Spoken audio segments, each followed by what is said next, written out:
Okay, so you are welcome, everyone, to day 2 of the AAI conference in Africa.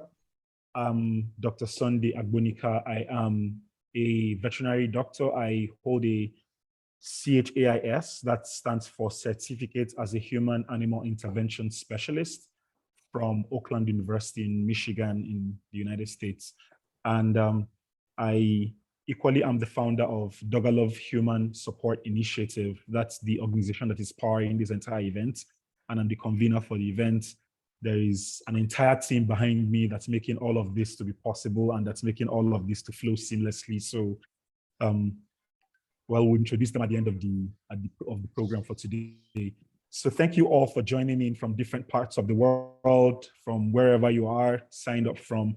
You can just in the chat section, you can share where you're joining us from. We already have people that are joining in from New York, from different places, from Maiduguri, from Jos, from different parts of Nigeria, different parts of the world. At this point in time, first of all, yesterday was amazing, and I'm sure that today will be nothing short of that as well. So we welcome you to the event for today, and I'm sure that it's going to be something that will be worth your time.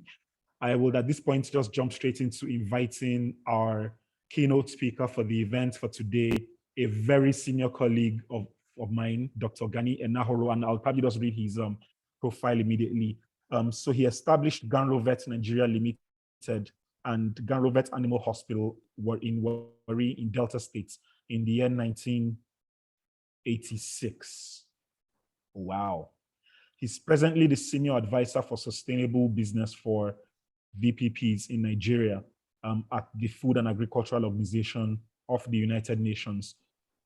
He's a fellow of the Postgraduate College of Veterinary Surgeons, and he has research works that are published in various reputable international journals.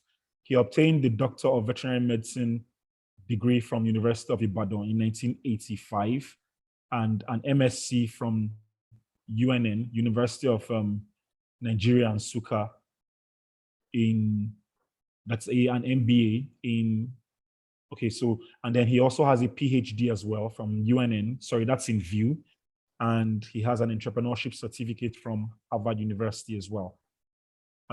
So he has so many outstanding services and accolades to himself, but one of which is also the fact that he was the first Nigerian to be so elected as the chairman of the World Veterinary Association's Policy Committee in 2018, which he served in 2018 to 2020.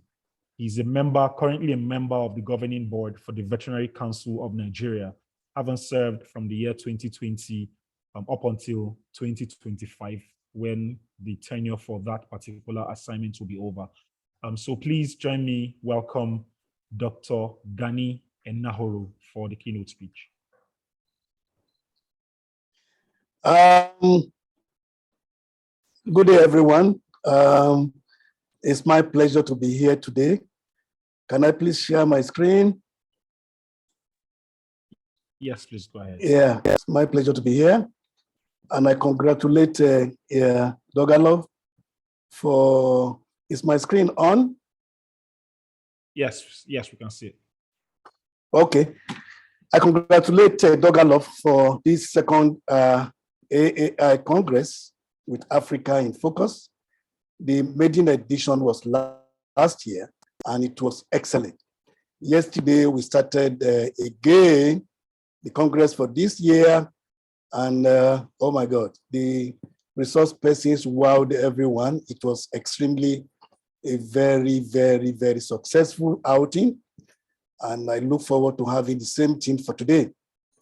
Mine is just simply to give the keynote speech, reminding everyone that the theme of this Congress is reimagining our understanding of disability through the lens of human-animal interactions. Very, very apt theme for a time that we are in, where we need to know beyond what is physical challenge, what disability really is. A lot of our resource persons yesterday has already tried giving explanations and definitions for disability. It is a wide spectrum,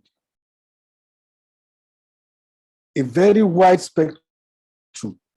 But what is popular is to confuse physical challenges alone as disability.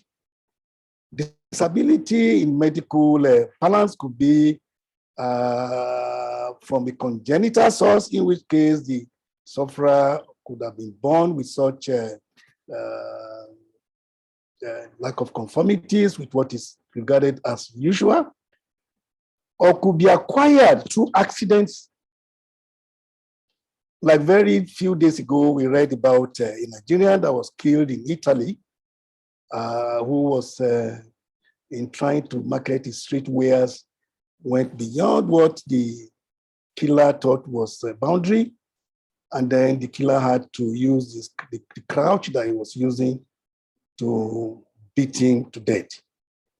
That man was not in Italy as a disabled fellow. He had an accident a year before, and that accident rendered him disabled, and he had to be on crutches, unfortunately, which now were used to kill him. Then disabilities could also arise from environmental circumstances. For instance, when we have people who go into hard drugs, illicit drugs, and then they get addicted, oftentimes what we regard to medically as withdrawal symptoms could be very disabling. And such persons could look normal, but they are highly disabled. So it's a very wide spectrum. And there will be other groups in future that will present as conditions that could be referred to as disability groupings, which will be based on the medical sophistication of the time. Because this Congress is looking at Africa, it is nice to say it very clearly that the impressive diagnostic capabilities that exist in the West are still absent here in Africa, which makes a lot of sufferers of various disabilities, like I've just explained, not to even know that they are disabled, just because others see them as not physically challenged.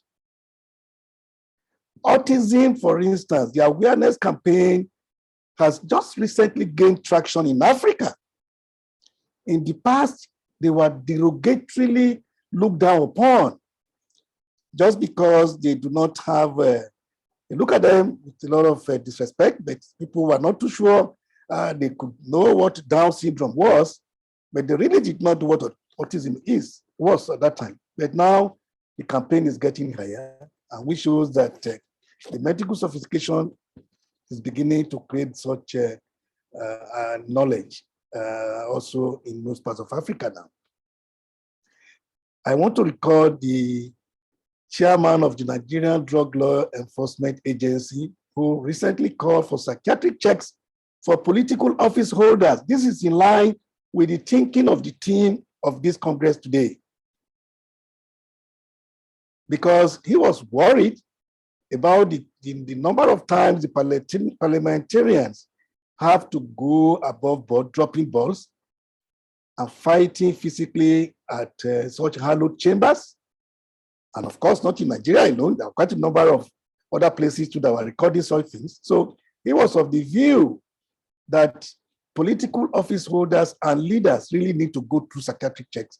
And of course, beyond that, other checks to be sure how much of disability exists in them. Because when you look at the massive corruption that is recorded here and there, and the quality of decisions emanating from the executives sometimes, you really want to wonder if those people don't have to be case studies for some disabilities. I have some pictures here of you can see the Nigerian lawmakers fighting dirty. The Nepal, January 2015, also having the same unfortunate brawls right in hallowed chambers.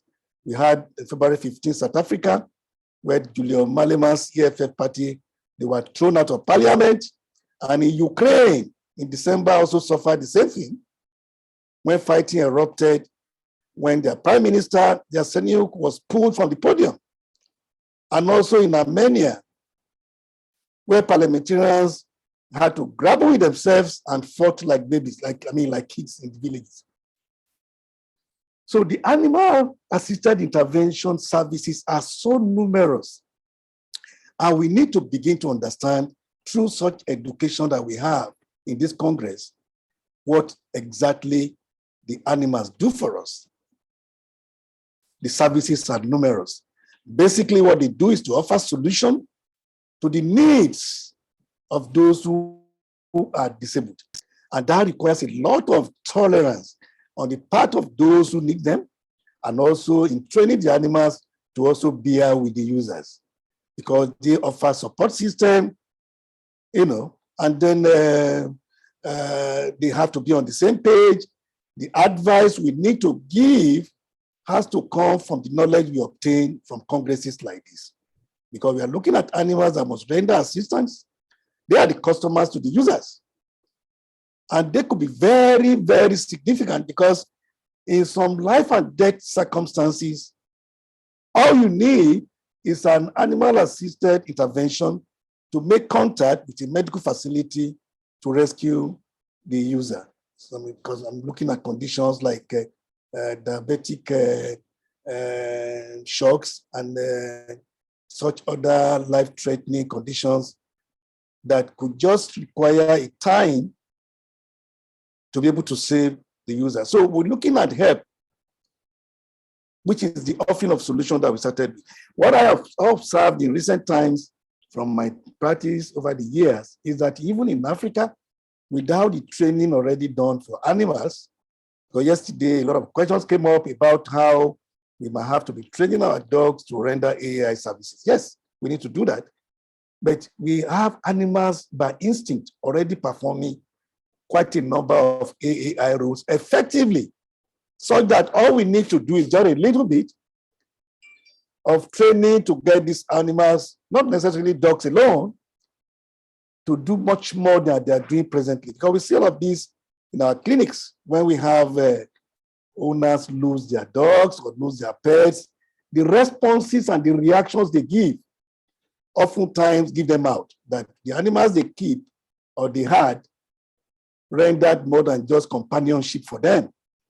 I want to show this video, which was an incident that happened in my clinic a few months back when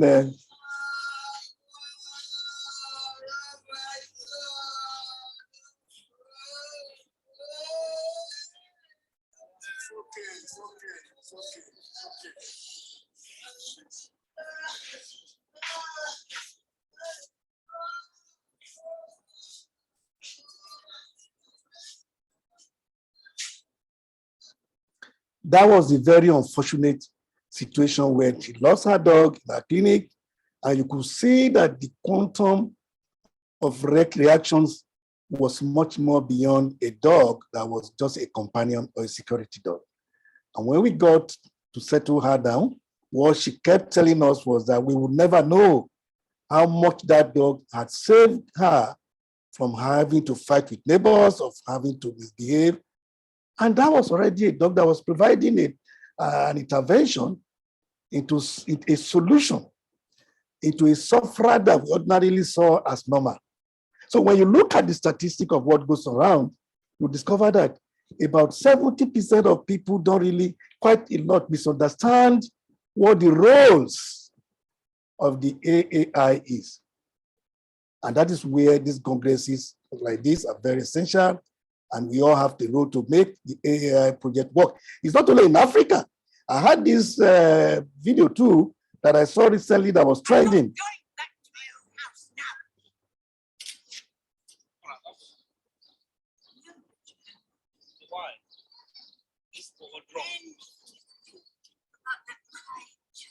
It's a baby.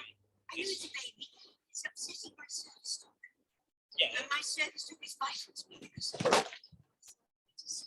a dog on your neck. There's a dog on your neck. Of course, my parents do expect me to carry it. But it's a baby. If you, why are you getting annoyed?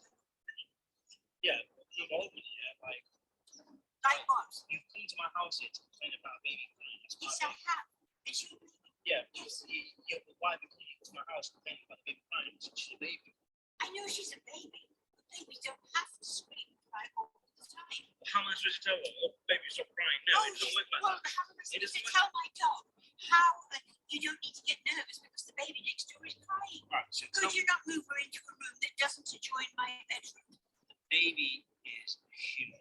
That's not. And this is the only thing that's keeping me from having a diabetic seizure. So she's very, very important to me. I have to stop there. You could see that even in sophisticated clients, that misunderstanding existed. That was just not enough. An ordinary dog left to the neighbor, he was of the view that, oh, well, just a bloody dog there, and this is a baby with a human being. But that dog, like the woman said, is what is keeping her alive, saving a life. Because that was the only thing that was preventing her from going to the diabetic shots, or that could even quickly call for medical intervention if there was going to be a diabetic shock. So the silver bullet advice would be that we all, everywhere we are, must show sufficient understanding at all times to the animals we see around us or to those who keep them for various reasons. So I would, in conclusion, just say that in recommendation, that is schizophrenia, quite a number of conditions, bipolar cases, autism, and other CNS-related issues. Just the ownership of animals as companions could be the difference in the spells of attacks, either in the frequency of them or in intensity.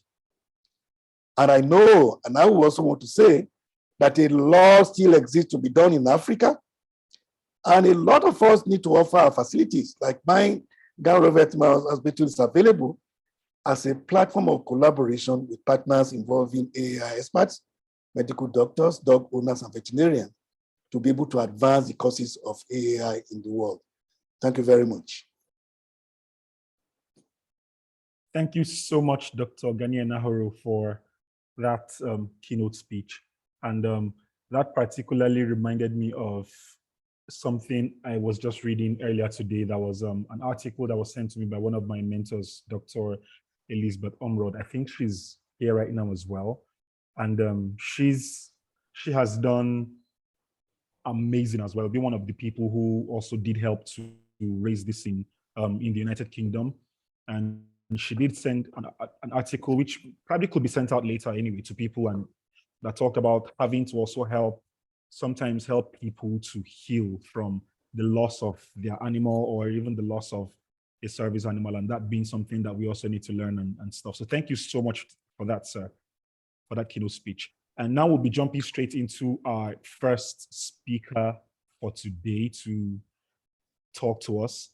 So she's from South Africa. We deliberately made attempts for this year's conference to see how we would also have people that are serving on the African continent to share their experiences with us, so that we know that this is not just some faraway thing and all. And thank God for the fact that we had Meg Olmert yesterday share about the work that Big Fix Uganda is doing all the way in Uganda.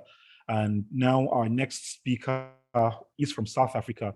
She is a registered clinical psychologist. She's based in Cape Town. She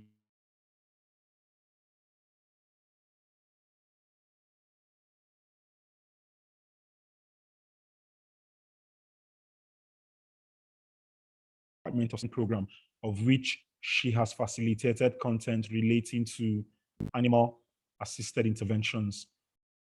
In her academic capacity, she has presented locally and internationally on matters relating to humane education, ethics of practice for animal-assisted interventions, and developing curricula for AAI in higher education.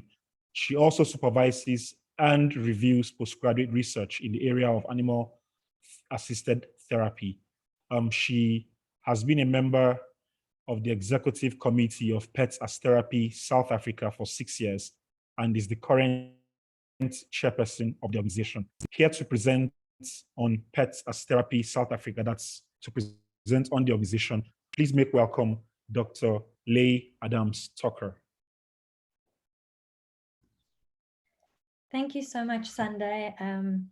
I attended the conference last year and I thought it was such an amazing event. So I'm really privileged to have the opportunity to be here in this capacity for the second conference, which has been wonderful so far. The first day, there were some really wonderful speakers. So I'm hoping that what I present today will link together some of the concepts that were discussed yesterday. Sunday, just so you know, because I was traveling and I'm in South Africa and we have load shedding concerns, for those who do know about that phenomenon. So I did record the presentation. I'm going to see if I can play it, but obviously I will be here for the duration.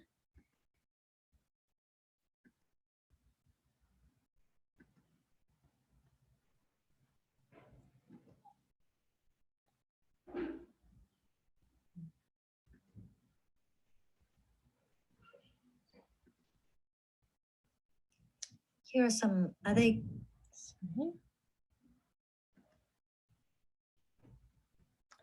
Just looking for the PowerPoint show.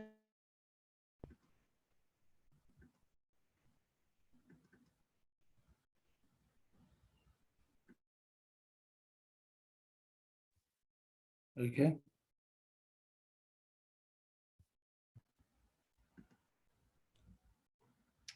Okay, hopefully this will play.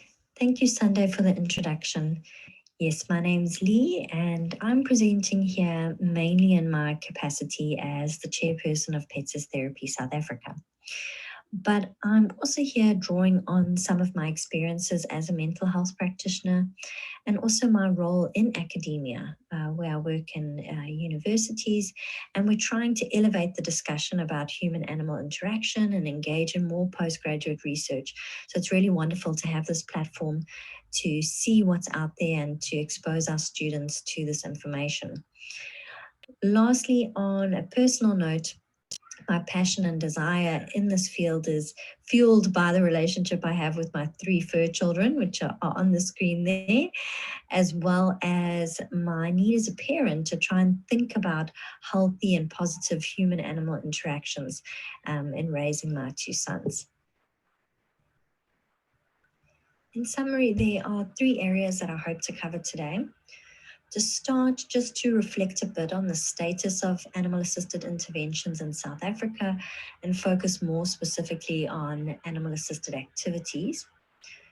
To briefly introduce Pets Therapy South Africa, talk a little bit about the aims and structure of our organization, and then to talk about some of the practical and ethical considerations that we have in the context of our pet visits, focusing on the visits that we have with persons with intellectual disabilities and neurocognitive disorders like dementia. I'm not going to speak specifically to the benefits of animal-assisted activities, as I think my colleagues covered a range of these biological and psychosocial benefits yesterday. And I also trust that the images and the video clips that I include along the way will help support that message. Yesterday, Peter Gorwing offered a really comprehensive introduction to animal-assisted interventions, looking at all the different subfields that it comprises. Then adding to that, Deb Tack unpacked the differences between facility dogs and therapy dogs. So I'm not going to spend too much time looking at definitions today. In general, what we see in South Africa is that there's a growing interest in animal-assisted interventions. But when it comes to education, policy, and practice, AAI still requires a lot of development or investment as a valid form of health and psychosocial support. In terms of education, at present, there's limited formal training in animal-assisted interventions in South Africa. While it does exist, it's largely restricted to courses offered by private online academies or isolated workshop events that are held by individuals and organizations. In other words, we lack a formal, full accredited program within higher education. And there have been variants of this in the past, but currently there isn't one that maybe is at the level at what we're seeing in terms of international programs. There's also no governing body for AAI in South Africa, and it's not explicitly recognized and mentioned by our Health Professions Council of South Africa, which is a main regulatory body for practice of various different health professionals. The regulation of practice might be more of a significant issue when we're talking about animal-assisted therapy, but it does speak to a broader culture of ethics and practice guidelines for working with animals in different spaces. At present, we are adopting our practice standards from overseas, and we're referencing guidelines from international bodies like IAHIO or Animal Assisted Intervention International. When it comes to animal-assisted activities and animal-assisted education, and so we make that distinction within the broader umbrella of AAI, there are a number of organizations that are already working in this field in South Africa. And this is where there seems to be greater public awareness. Even yesterday, there were quite a few organizations that were identified by the audience members. Not an exhaustive list, but we had mention of Top Dogs, Funda Ninja, Underdog Project. So I really do encourage people to go look at them and the great work that's being done in our context. But South Africa in itself is a large country. We are around 60 million people. We've got 9 different provinces or geographical areas.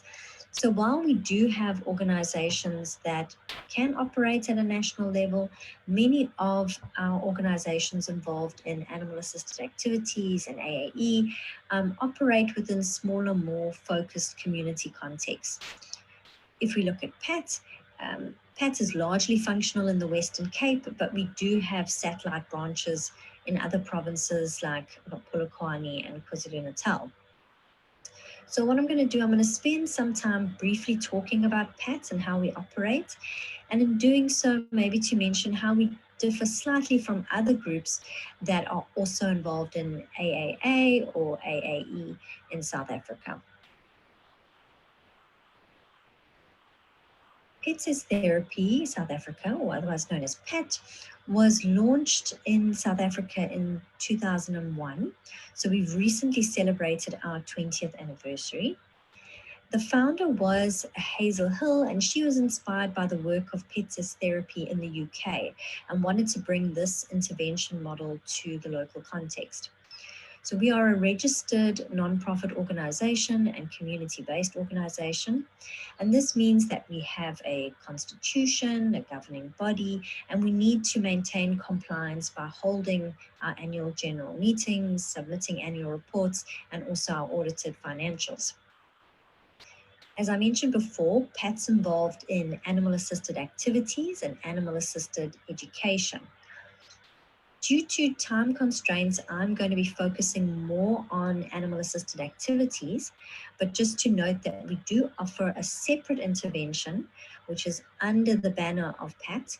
In other words, our volunteers would become PAT volunteers, and then they would move on for further training if they were interested in AAE. And this program is called Read, Lees, Ukufunda. So that's 3 different languages there from our official languages. And it is a more focused intervention for grade 3 learners to promote literacy, as literacy is a key area and a competency that has been noted as something that needs to be under development in South Africa. So I have a picture on a later slide that'll just give you a little bit of insights into what this program looks like, and we can have conversation about it, but I'm not going to go into too much depth around AAE for this presentation. Just to note that for our animal-assisted activities, as was clarified in the previous presentations yesterday, that neither the human volunteer nor the visiting animal companion needs specialized training. There are certain features that are preferable in relation to basic obedience, but there is no specific formal training that's required in terms of performing specific tasks. So the interaction between the human and the animal companion is social, it's relatively unstructured, but it has therapeutic benefits. Hence our name, Pets as Therapy. Okay, but just a reminder that it's AAA and not animal-assisted therapy. There are many species that may be regarded as therapy animals.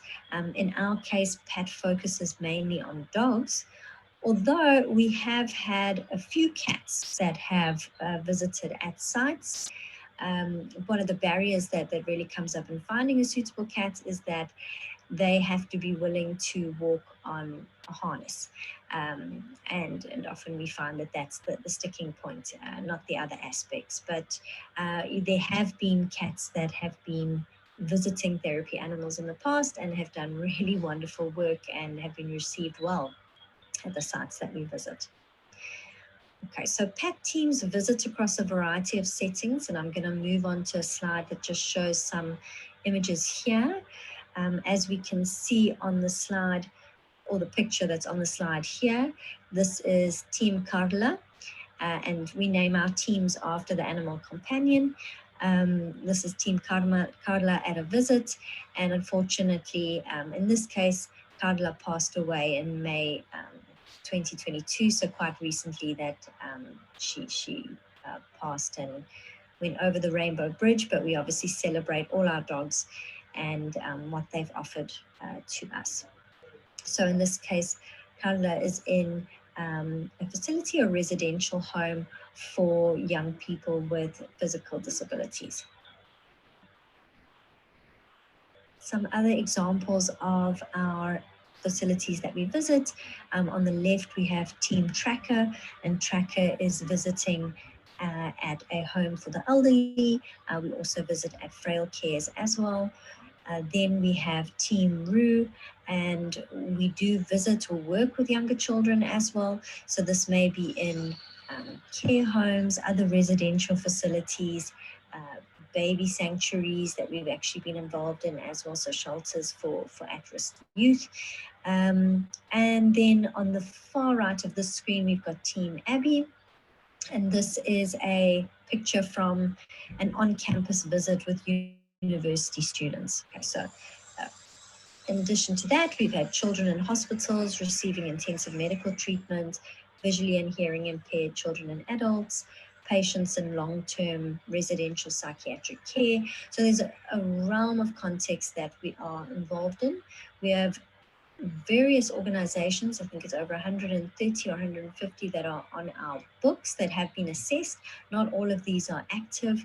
As time passes, the needs of these organizations change, but we have been present or involved in various different contexts. On the left, we see Juno, who was one of our first learn to read dogs, and she is here lying very gently in the arms of a young man as he's busy reading. So this is an example of what would be expected as part of our kind of literacy intervention program. Juno has since passed over the Rainbow Bridge, but we miss her very much, and her animal guardian, Nikki, who was very involved with that. Then we have Team Rover in the middle with a snapshot from a care facility, seeing the interaction there. And lastly, there's a little tiny video of Team Nandi, where Nandi is busy accompanying a young man in a motorized wheelchair. This is within a school setting, so providing that form of interaction and contact. So PAT focuses on visits to facilities. We do not schedule visits to individuals in their private residences, although when we are in facilities, we may visit residents in their private rooms if the organization and the individual is comfortable with that. What you might note across the images as well as South Africa is characterized by a large socioeconomic disparity, and we see this reflected in the sites that we visit. These can range from quite affluent private retirement villages that tend to have a certain demographic, through to government facilities where there is greater racial and cultural diversity. As an organization, we do not charge any fees to the facilities that we visit. Facilities are the ones who actually get hold of us directly to request our service. And often the facilities we have are placed on waiting lists until we find suitable and available volunteers. So that's something that is a little bit of a stumbling block to us as we try and balance the assessment of our volunteers with the need from organizations. A key aspect of our approach is that we usually focus on one pet team visiting a set facility. So for example, we have on the screen here Frolic, and there's a little collage which is from this facility who posted on their social media from Glendale Home, showing this relationship that now Frolic is based at Glendale Home. And so this is the partnership and relationship that's been set up there. When I talk about pet team as well, just a reminder, I'm talking about the guardian, the human animal guardian, and the animal companion, in this case, usually our dogs. While we usually have only one pet team visit a facility, there have been cases where we might have more than one team visit at a time.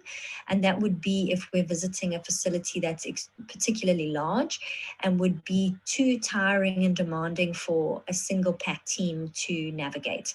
Okay, but that's not the norm. A lot of our facilities are quite small and self-contained, and so it is manageable for a single pet team. Other organizations who practice AAA in South Africa, they might have a single volunteer visit with multiple dogs, or their practice is that all visits have to be group visits, where there's multiple volunteers with multiple dogs. And each approach has its own merits. For us, our focus is on pairing a pet team with a facility so that we can have a long-term, sustainable, and more intimate relationship with that facility. In general, our volunteers typically visit their facilities 2 to 3 times a month. It's always, people are very interested. They want to visit a lot at the beginning, and we don't want to discourage that, but at the same time, we want to aim for sustainability. So what is feasible for someone with their other time commitments in life, and not to overextend themselves. Also, we do not want to exhaust or stress animal companions, so the duration of a particular visit is something that we take quite seriously, and we would think that an hour is the maximum time we would advise for a visit. In that case, I'm talking about an experienced therapy dog who's been visiting for a longer period of time. When our volunteers start, we advise that they spend less time, even if it is 20 minutes at the site, and then they build up towards longer visits. But there's no set standard or expectation from us. It's all dependent on how the animal companion is responding, how they're feeling on that day, and that is where the animal guardian has to be aware of picking up on signs of stress or distress in the animal companion and being able to advocate that that visit may need to end a little bit earlier. Before we move on to discuss the experiences of volunteers, it's important to flag the different role players in any pet visit. This includes the pet team, which is made up of the non-human animal, typically our dog, and then the human animal guardian, which is referred to as the pet volunteer here. Then we have the individual residents at the facility who might interact with the pet team, either in a communal space like a lounge or the facility gardens, or even in their private room, as I previously mentioned. And then we have the broader organization or facility that we visit that takes into consideration the rules and regulations of that space and the gatekeepers to the residents, like the managers, the nursing staff, or cleaning staff. It's a constant balancing act to meet the needs of all these parties. And our role as PET is to assist in establishing these relationships and managing expectations. I'm now going to talk about some of the typical challenges that we might face at the sites we visit and how we attempt to address these or work through these through the procedures that we have in place, not only at the visit, but all around the support and assistance of our pet teams.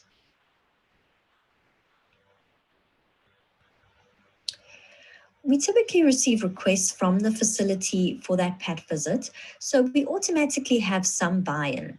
However, we're aware that facilities employ various individuals, and as such, not everyone is receptive to dogs. And not just the residents here, we're talking about the staff. Some examples that we've had of resistance is security who might prevent access because of them strictly following protocols, or experiencing frustration from staff, like cleaning staff, who feel that the dogs are going to mess and add to their workload. In addition to this, yesterday, Meg Olmert discussed some of the cultural values attached to dogs, and those same issues resonate in our context. In South Africa, dogs have played and continue to play a large role in safety and security. And during apartheid, the police dog was an extension of the oppressive forces of the time. So one may argue that in a lot of communities, there remains fear and hesitation about dogs, particularly breeds like German Shepherds and Rottweilers, who've traditionally been police dogs. Similarly, we find that in some communities, there is a resistance towards socializing dogs in order to kind of activate and prompt aggression within them as a deterrent to criminal activity. So one of the ways that we try to counter the stigma and fear around dogs is to consider how dogs are introduced into a space when we visit. Our pet bandana is not only part of our branding, it's part of the language around and therapy dogs, but it actually softens the appearance of the dog. We also don't usually advocate for dressing up dogs in costumes, but little actions like tying ribbons on a harness can make the dog's appearance a little bit more fun and colorful for residents. Okay, so ways in which we can connect in playful ways, as long as it's not too interfering or creates discomfort for the dog itself. And what we've seen is that this resistance towards dogs does actually soften with familiarity, consistency, if it's the same dog coming into that space, and through respectful, gentle contact, attitudes can change. Why is it important to have staff buy-in? If residents observe that staff are angry or resistant, it can create a really uncomfortable experience for all. How do we also mitigate some of the resistance around the hygiene issues? Our pet dogs need to be appropriately groomed before visits to minimize shedding. We also have to have parasite control processes that are in place. Our volunteers are modeling correct practice in how they clean up and manage their space when they visit. So that's something that's very important. And we actually introduced sanitizer foam sprays for our volunteers during COVID time. And in addition to that, it's a practice that we're going to continue to use. Can be used not only for cleaning your hands, but cleaning the harness of your dog, as well as any other surfaces that you touch. Lastly, sometimes the perception of staff members is that when Pat arrives, the staff need to step away. But in actual fact, we want to involve the staff, and that's important for connecting with residents.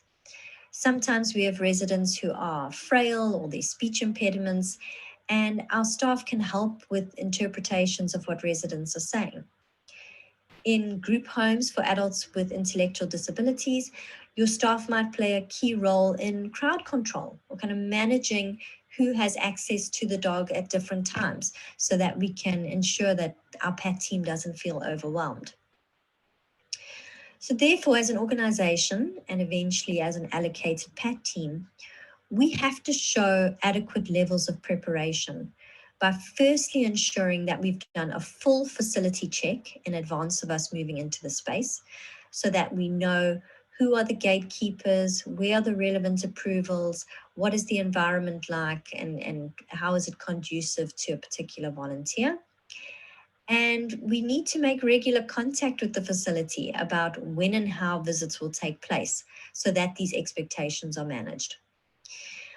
Just in closing there, we see there's an image of Team Rover and interacting with some of the staff there in that particular facility. As mentioned, we visit a range of sites, but today I've been focusing more on elderly persons with dementia and persons with intellectual disabilities. Our elderly groups we find are quite similar, quite homogeneous, in that the people within a site team tend to be around the same age range, have the same kind of shared years of experience, whereas when it comes to persons with intellectual disabilities, the group is a lot more diverse. Not only is the underlying diagnosis different, whether it's traumatic brain injury, genetic disorders, but it's also around age. At the one site that we visit, we have residents that are there from 18 years all the way up to 80. So our volunteers really need to be quite adaptable to connect with residents on different levels. Some types of things that we can talk about around our residents with intellectual disabilities is that we observe that sometimes there's a tendency for more literal thinking, and our volunteers have to be quite careful in not being too abstract, not joking or teasing with the residents. And we've even noticed that there has to be some strategies in place sometimes when our volunteers talk to their dogs. This might be perceived as strange by the residents because why would your dog understand what you're saying, or that your dog can't talk back to you? Okay, so types of things that you wouldn't necessarily think about, but can create a little bit of a stumbling block in an interaction if you don't have a response to that. On that note, our volunteers have to be very cautious about using a loud voice or a harsh tone when speaking to their dogs. Naturally, we are a force-free training, positive reinforcement organization, so we wouldn't want our volunteers to do that anyway. And it's something that we would look out for in the assessment and also in the trial visits. But using a harsh tone, not only do we not want that for the dogs, but the residents might feel that you're being mean to the dog, or that you're actually being angry with them, the people who stay at the site. So it's something that we always flag. The other issue is around contact and closeness. This might be on a spectrum where there are certain people who might be overly anxious when others come too close, or there are those who struggle with boundaries and have a need for physical closeness and touch. In the case of the former, our volunteers have to be respectful of the resident's space and not force an interaction, and we can suggest that there are distance techniques like throwing treats for the dog, or possibly throwing a toy that the dog can fetch to foster connection with greater space. When it comes to situations of need for closeness and touching, our PAT teams need to be very cognizant of crowd control. Sometimes persons with intellectual disabilities, they may be kind of harder touch, or they may be brushing the dog's coat in the opposite direction. So we have to try and navigate that to ensure that our animal companion does not become overwhelmed, and have an exit strategy in place that we can take them out into a calmer space. In addition to this, we also have the more difficult emotions: anger, irritability, paranoia, even aggression.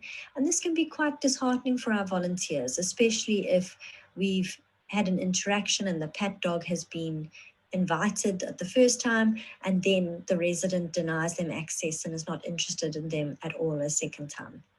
Okay. Stressing that our animal guardians, we need to be responsive and empowered and prioritize the needs of the dogs in that situation. Our desire to connect with others should not come at the expense of our dog's welfare. And it's quite a tricky skill that needs to be learned, to be tracking, how is my dog doing? Am I connecting with the people in the space that they feel heard? And managing that in a way that seems quite seamless, which is why we have our mentorship, which is why we have our trial visits as well. We need to remember that our organization functions with volunteers, and these are people who are giving their time without remuneration. So we have to ensure that we're supporting our volunteers at various different stages in order to create sustainable contact. Firstly, we stress the importance of mentorship. All of our volunteers typically have at least 2 mentorship visits, and this is without their dogs, before they start with their own dog or before they go through to our behavioral assessment. Ideally, both of these mentorship visits should happen before the PAT team is assessed, but sometimes we assess and then have a mentorship visit afterwards. Mentorship visits provide us with an opportunity for the volunteer to observe what can happen in a site and to see firsthand how our experienced volunteers can navigate some of the challenges. It's also to learn in what space the volunteer feels comfortable and to explore potentially any stigma or difficulties that they may have. As Nathan was talking about yesterday, we need to be aware of the stigma around disabilities, and having these mentorship visits enables individuals to really address where they may be struggling and where they and their animal companion feel may be a good fit. Secondly, once a volunteer is approved, we have trial visits where either an assessor or an area coordinator assists and will accompany our new PAT team on their visits to see how they're coping and brainstorm any strategies of how to navigate uncomfortable or difficult situations as they arise. Our third tier is around psychoeducation and training, and this would be regarding specific diagnoses depending on the location where our volunteers visit. It's very important that our PAC team and our volunteers have some baseline knowledge about the people they are visiting, so as not to be fearful or offended as behaviors come up, and to have strategies and responses in place to ensure their comfort and the comfort of their animal companion. Many of our volunteers take the initiative to upskill in these areas by themselves, but as an organization, this is something that we need to continually invest time in, and it's something that we are working on to formalize in a more useful and user-friendly way. For our dogs, we provide support by empowering their human guardian to advocate for them. But we also have different steps and procedures to ensure or highlight that we are tracking our animal companions' welfare. The first thing that we note is our veterinary checks. So we do have a veterinary checklist which forms part of our initial application for the organization, that our prospective dog has to be signed off from a vet as to whether they are in a good health in order to engage in visits. Our organization does not have any breed exclusions per se, but we do take note of various factors like age, health status, and certain aspects of background history in terms of their readiness and suitability for assessment. Okay, so it's very important that we involve our veterinary professionals at this level. Then our behavioral assessment is a very key aspect, and any organization involved in AAA will have a behavioral assessment of some sort. During this observation, or when we roll out this assessment, we create scenarios that will mimic the environment that our dog may be exposed to during a visit. And as with the example shared previously, this could range from your dog's comforts around wheelchairs, certain stresses like loud noises, crowding, unpredictable behavior. And so we have to also prep our prospective PAT volunteer that we will be exposing their dog to these situations in order to see how they would cope in the real world. We also assess the dog's interest and motivation to do the work. And this is really important because we're balancing the human and the dog.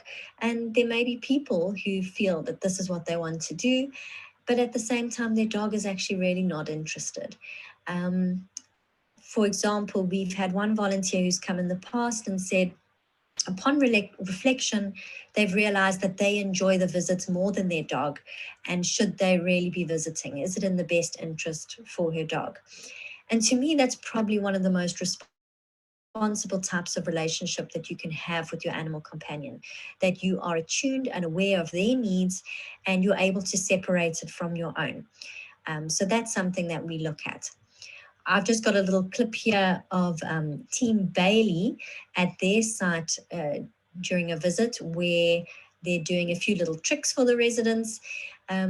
We say to our volunteers that if this is something that your dog enjoys, it also can create a little bit of variety, and sometimes for the residents in the facilities, it's something fun to look at. So here's Team Bailey just doing some tricks, and there's no doubt that Team Bailey enjoys going through to the sites that they visit at.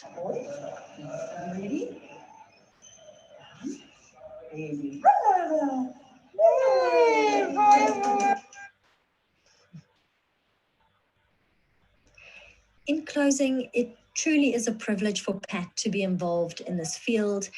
We work with generous people, truly loving dogs, and we get to witness the positive change that it can make for those who we visit. I hope that from today, our take-home message is around the importance of the PAT team and that working relationship.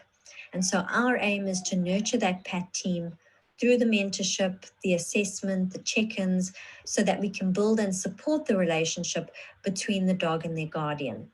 And in that way, that love and trust can be shared and modeled to the residents in the facilities that we visit. On that note, I must say a big thank you to my colleagues for supporting me today, particularly Renelle Swart, who is not only the one who keeps the admin in line, but the real heart of the organization.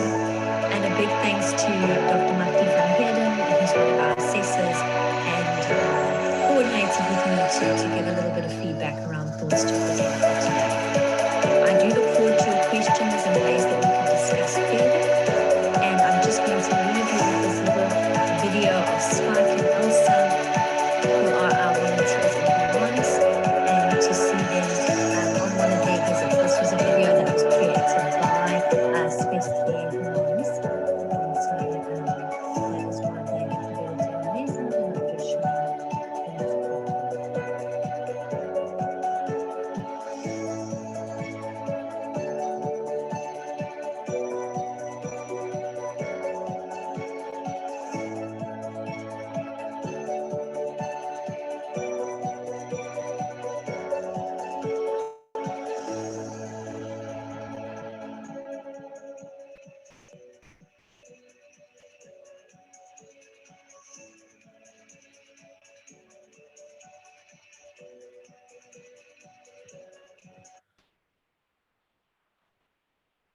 Thank you so much, Leigh, for that presentation. And I absolutely love the customized bandanas that you have for the dogs and all. They look really good.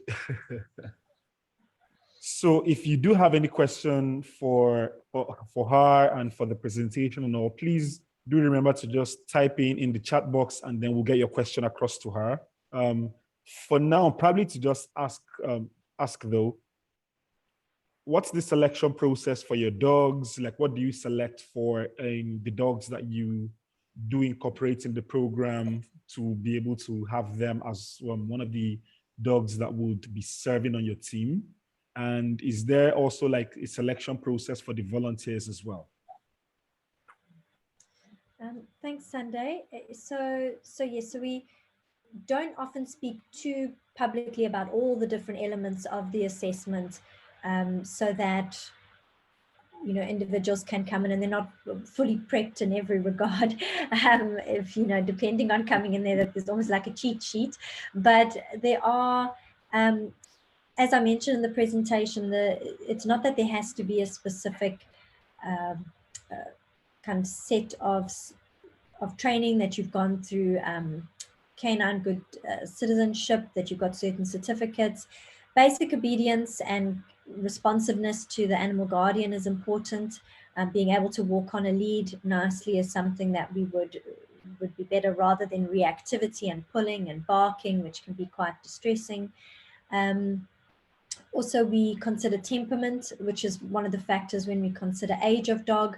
So that's why we wouldn't assess a dog until they're at least 18 months old and their temperaments are settled a bit. And then also we have a bit of a ceiling.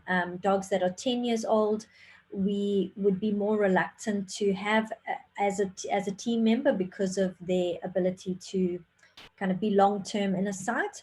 Although some of our existing PAT dogs may have joined when they were 3 years old and they work past 10. But that's different if, we always check in and see how they're doing in that side. So really, our temperament, basic obedience, the relationship with the handler, and responsiveness to, you know, kind of unpredictable scenarios. I won't go into too much detail there.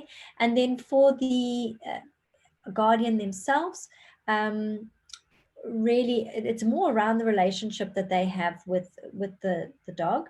But when it comes to being in a setting and when we have trial visits and mentorship, that's where we often, some of these things unfold, that a volunteer might feel, you know, I'm not quite sure if this is the environment for me, or, you know, I'd really struggle, let's say, in a unit with individuals with dementia, maybe there's a family history. And so, you know, we all have hotspots and things in our lives that we're processing. So we kind of work with in a very tailored approach with each applicant to see how we can make the best fit for them and for their dog. Okay, fantastic. So like I asked that also just so that other people, especially people in Nigeria and other parts as well, could probably get like a sense of what like the preparation and all that is for like dogs. Yes, so like you did mention earlier that you're mostly conducting animal assisted activities, which is not like animals that are so structurally trained, if I use that language or if I put it that way. More like so specifically trained for the work, but then there is still some form of socialization and then some form of training as well that does go into that. And that's what I really wanted us to get from the question. I'll probably also just quickly take a question from, okay, so someone just asked, can we have a collaboration and partnership of Pat in Nigeria? Or do you have one already? I think it's a wonderful idea. I'm not aware of one, but I think it's a wonderful idea. So Dr. Adisa David Oluwaseun, you've gotten your answer. So yes, you can reach out to her and then you can reach out to us also, whichever, and then we'll see how all of that goes. But she's free to listen. So someone else just asked, is PAT becoming an accepted complementary support by the medical leadership in South Africa?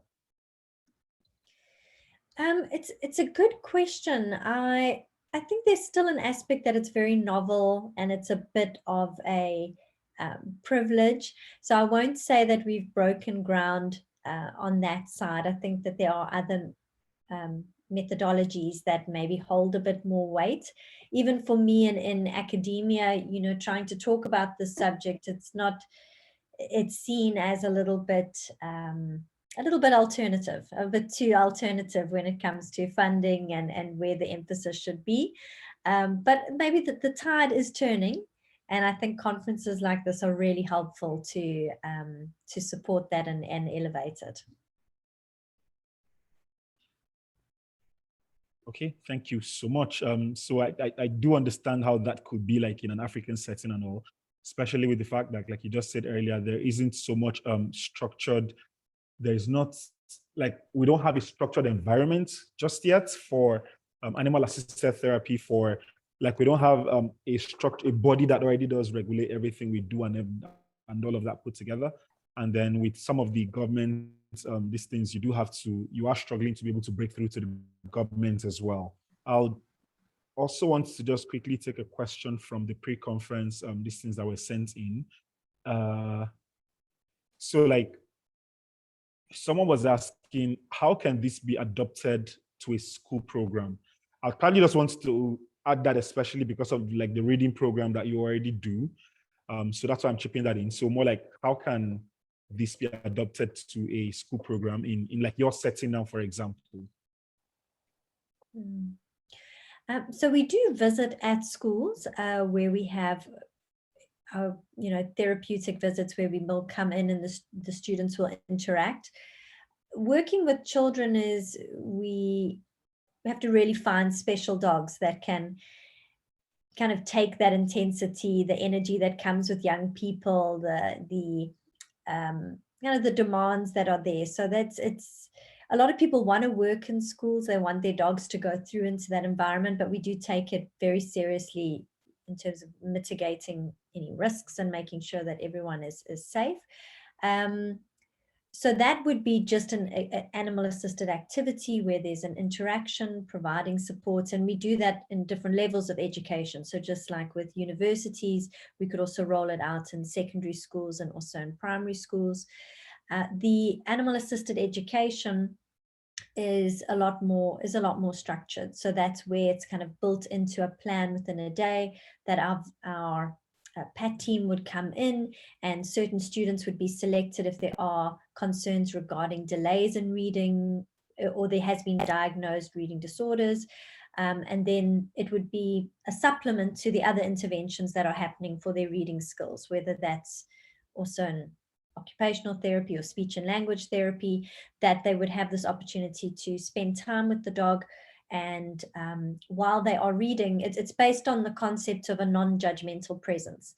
You know, often when you've got educational difficulties, you're very aware that you're struggling, you're going through to special classes, you're being made to feel that there's something wrong. And here we want to facilitate a space where you can be accepted. So even if the child struggles or they stutter with words or they battle to know what something is, that dog will just sit there and be with them, and they can stroke the dog while they read. And so it's that affirmation that we want to create. So there is and I don't want to give you the wrong information. I'll put it in the chat of the organization that we are affiliated with. So when our volunteers, they come through PAT, they decide they want to move on to the Learn to Read program. We have another one of our colleagues who facilitates that within PAT. So they've already been assessed as a therapy dog. Then they would run through a workshop and training around what it involves, and they would write an exam with an international body that would accredit them for doing this work in animal assisted education. So I can put that in the chat. As I said, I don't want to give the wrong name right now. Okay, fantastic. So probably just one quick final question. And so you talked about like the volunteers who go to facilities and would talk to the dog, and some people find that. So just a quick question and the question is, does talking to your dog actually help? Is it of benefit? I think so. From my own anecdotal reflections, I think it does. Sometimes in a world where you get a lot of opinions and everyone has something to say about what you do and what you look like and etc., that you can just bounce off ideas with your dog, even if they don't respond or just give you a nod and rub up against you. That's all you need, just to know that you're valued. So for me, I think it's a good stress relief. It's good for your mental health. Thank you so much. And I also do really believe that it also helps to build a bond with your dog and all of that anyway. So thank you so much. So Dr. Leigh Adams-Tucker she does have a journey, a trip, a flight to catch, and then we've had to pin her down for now to be able to help do the presentation. But I'll probably just want to read a comment by someone who's on this thing as well. So Veronica Lack wrote, and she said, PAT is such a great organization. It's how I started in the field of AI in the UK. I took my dog to nursing homes and taught him to jump onto a chair that I moved around the room so that residents didn't have to bend down to pet him. He loved it. And just to say how like this is all part of what's building in various parts of the world, and people are adopting this and using this to help people as well. So thank you so very much. Okay, so Stephanie from Susquehanna Service Dogs did put a link in the chat box, an interesting article on talking to your dog. So please, everyone, do check out the link. I would also do copy out the link as well to this thing. Okay, so Dr. Tunji Nasir, a very senior colleague from Nigeria here as well. Also, I think he does have a comment or something. So maybe can you please just... Can I say something now? Yes, sir. You can go ahead, sir. Oh, okay. Yeah, I really want to thank you for organizing this meeting, and I want to believe that I've been seriously educated.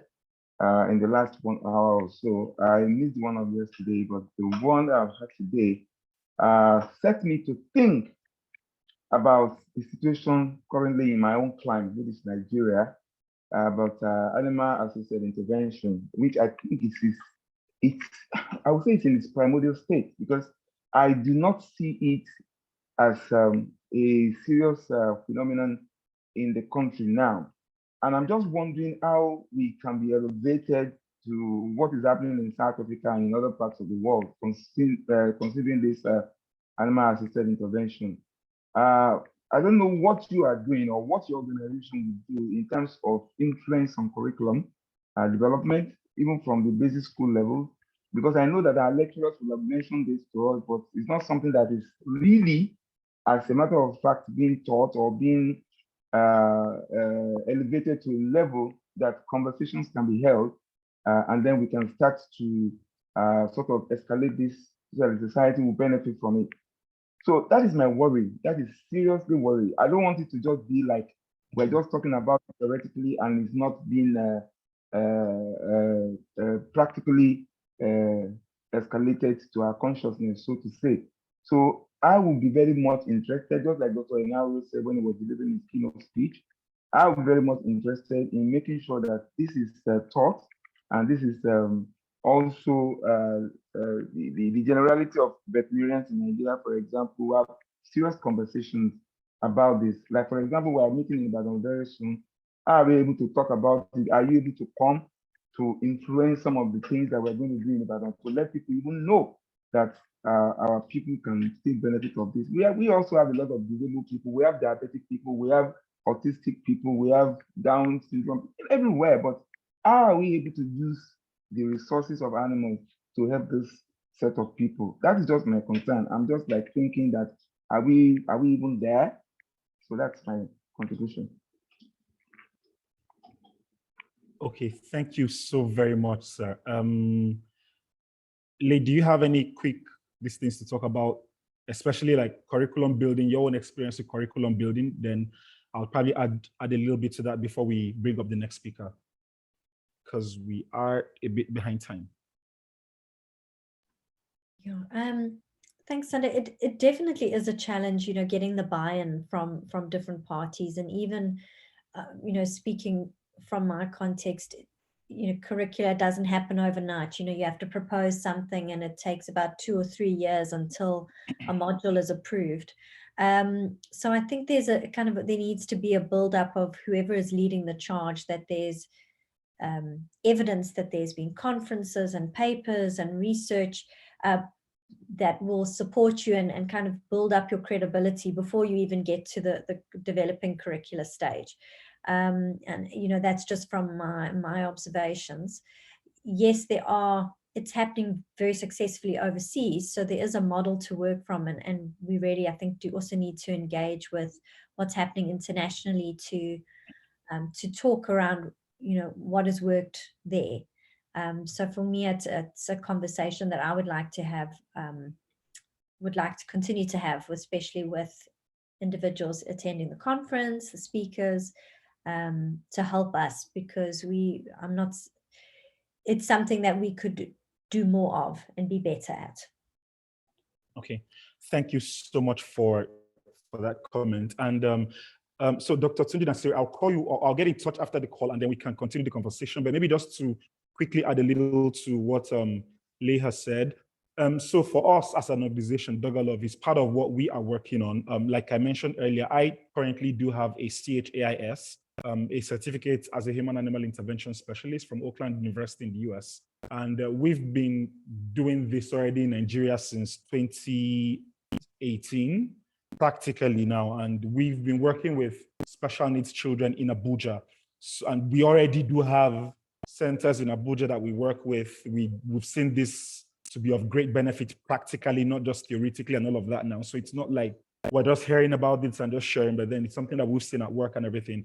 So yes, we can work together, sir, with any bodies that may be interested in curriculum building. And we're also looking at getting to build that part into the Nigerian, and build it into the Nigerian curriculum as well. So we're very open to collaborations with the veterinary bodies. We're very open to collaborations with other school bodies. And we are also open to people, professionals that are on the call as well from different parts of the world, partnering with us and all of that put together. At this point, I think we'll jump straight into the next speech because we are really behind time. So our next speaker is someone that, while I was on my animal-assisted therapy course at Oakland University, we were given an assignment and were to read from what we were told, what we called the Fine book, the book by Aubrey Fine. It's a book on animal-assisted therapy, and it's one of the most important resources for animal-assisted interventions. And I saw this organization that I fell so much in love with. And we have someone here today to speak to us from that organization. He has been actively involved in human-animal interaction programs, animal welfare, and in humane education. He's the director of the Farm and Wildlife Center at Green Chimneys in Brewster, New York, USA. He leads the Sam and Myra Ross Institute. And at Green Chimneys, he directs all aspects of the nature-based therapeutic and educational programs, as well as supervises the institute dedicated to education and research on human connection to animals and the natural world. Please make welcome Michael Kaufmann.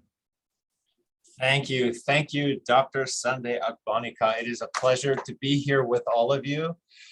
What an exciting day we had yesterday, and it continued today. And I want to apologize for my American inflection. I hope it's not too annoying or difficult to understand. It is English, I think. I'm delighted to be here. You are seeing me in my office. I am at the farm of Green Chimney School in Brewster, New York. And I'm going to tell you about our work and the work that we do here. And I always wonder who I am speaking with when I do presentations like this. And I would love to meet each and every one of you. Every one of you chose to be here today for a reason. Some of you are very educated in this field, are teachers, are well-schooled, while others are here for the very first time hearing about this thing about animals and something animals do for people. And of course, there's no way we can meet everybody's specific reason for being here. So I hope that there are messages you can take. More than anything, I'm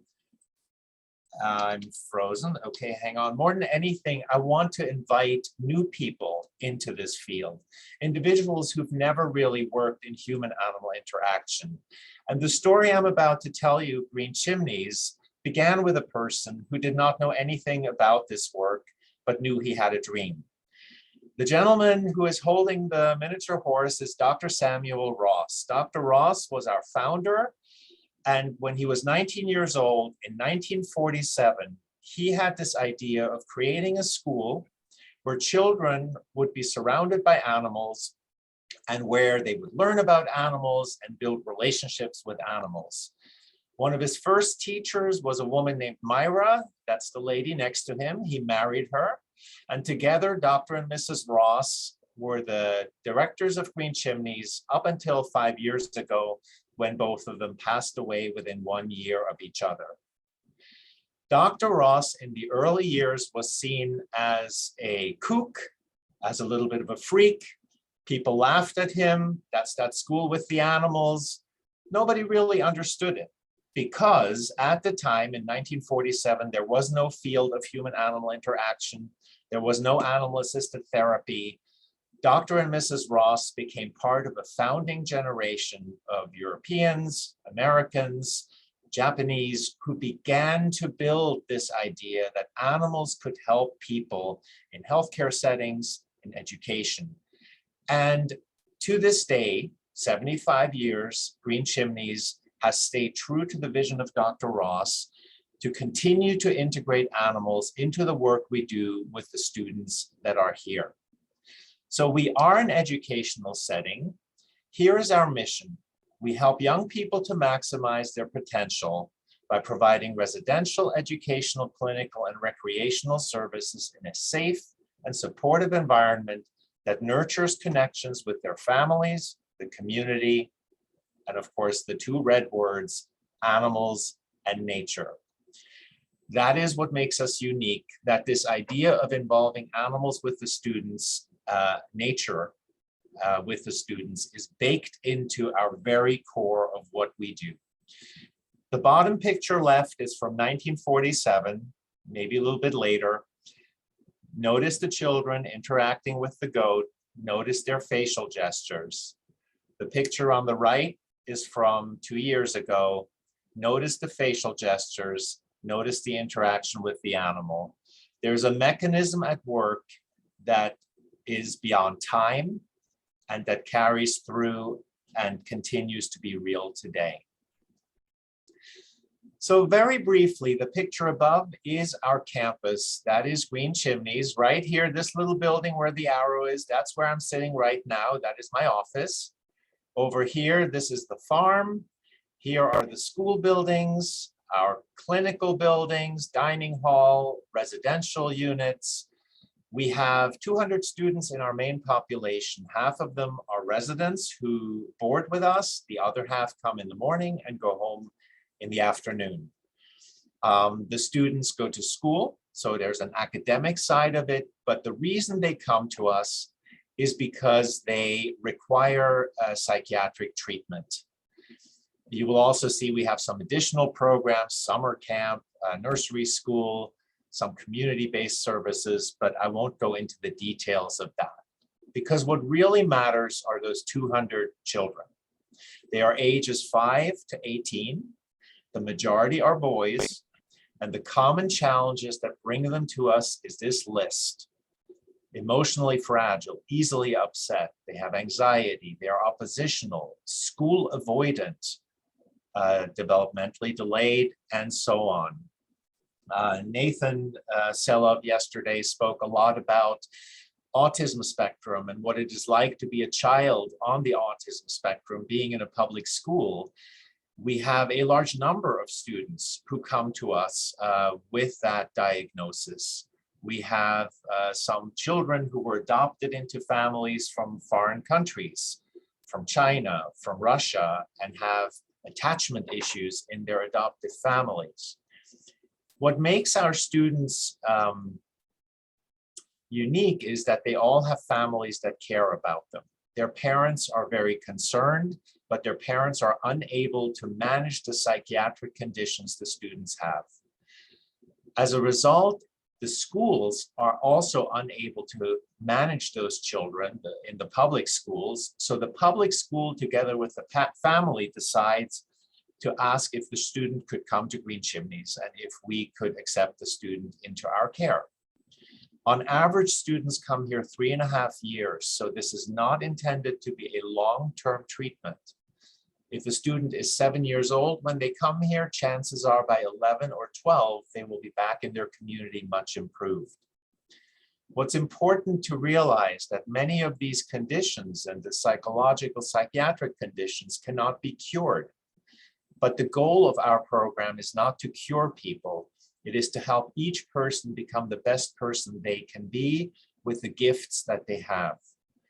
And traditionally, we have undervalued individuals who have psychological issues, psychiatric diagnosis, people on the autism spectrum, which is more developmental. And what we need to understand is that everyone has something to offer and can find something that they are good at. Our community is made up of many professionals. It is not just animals. Animals are not magic alone. The only way the animals here work, and I'll tell you more about them soon, is they are integrated into an approach that brings together teachers who have a special education background. We have psychiatrists here. We have psychologists, social workers, childcare workers. We have a kitchen staff. We have people who clean our facilities, our dorms. We have secretaries. We have all kinds of positions who work here, 600 of us, to really make it possible that the children in our care have a good experience. Trauma-informed care is at the core of what we do, as is family-centered care. And trauma does not necessarily mean abuse. Trauma can be something that happens in your life that has made it difficult for you. And certainly having the psychiatric diagnoses that the children come to us with can produce trauma. Unwillingness to work in school. And again, Nathan yesterday spoke how behind he was in school prior to working with his dog, meeting his dog. And that is exactly what we see in the students when they come here. Now, what about the animals? And what about the work we do in gardens and with nature? I think the one commonality is that there's a potential to build relationship. And most of our students come from suburban, urban areas. Many of them are technological kids. They are on their devices all day. They have their iPads. Their parents keep them indoors. Nature is dirty. Nature is dangerous. There is not a whole lot of experience that the students, most of them, have had when they come here with animals. We are not here to make farmers out of the children. We are not here necessarily to make horseback riders. We don't even particularly care if animals become a big part of the student's life in the future. What really matters is to bring together children in a setting that can motivate them, take them out of a cycle of failure, out of feeling badly about themselves, give them room to relax, to breathe, and to discover something new. We have over 300 animals here, farm animals, horses, we have dogs as well. We have reptiles, wildlife, and I'll tell you more about the detail of that. But the aim with all of this is to connect the students to something that they're interested in. I'll quickly jump to the outcome of our work. On July 17th, just 2 weeks ago, we had our Alumni Day. And this was a moment that I, as the director of our nature-based programs, found very touching. This young man came off the bus. He was around 30. I had never met him before, but he had said that he was a student at Green Chimneys when he was 8 years old. So this was actually before I was at Green Chimneys.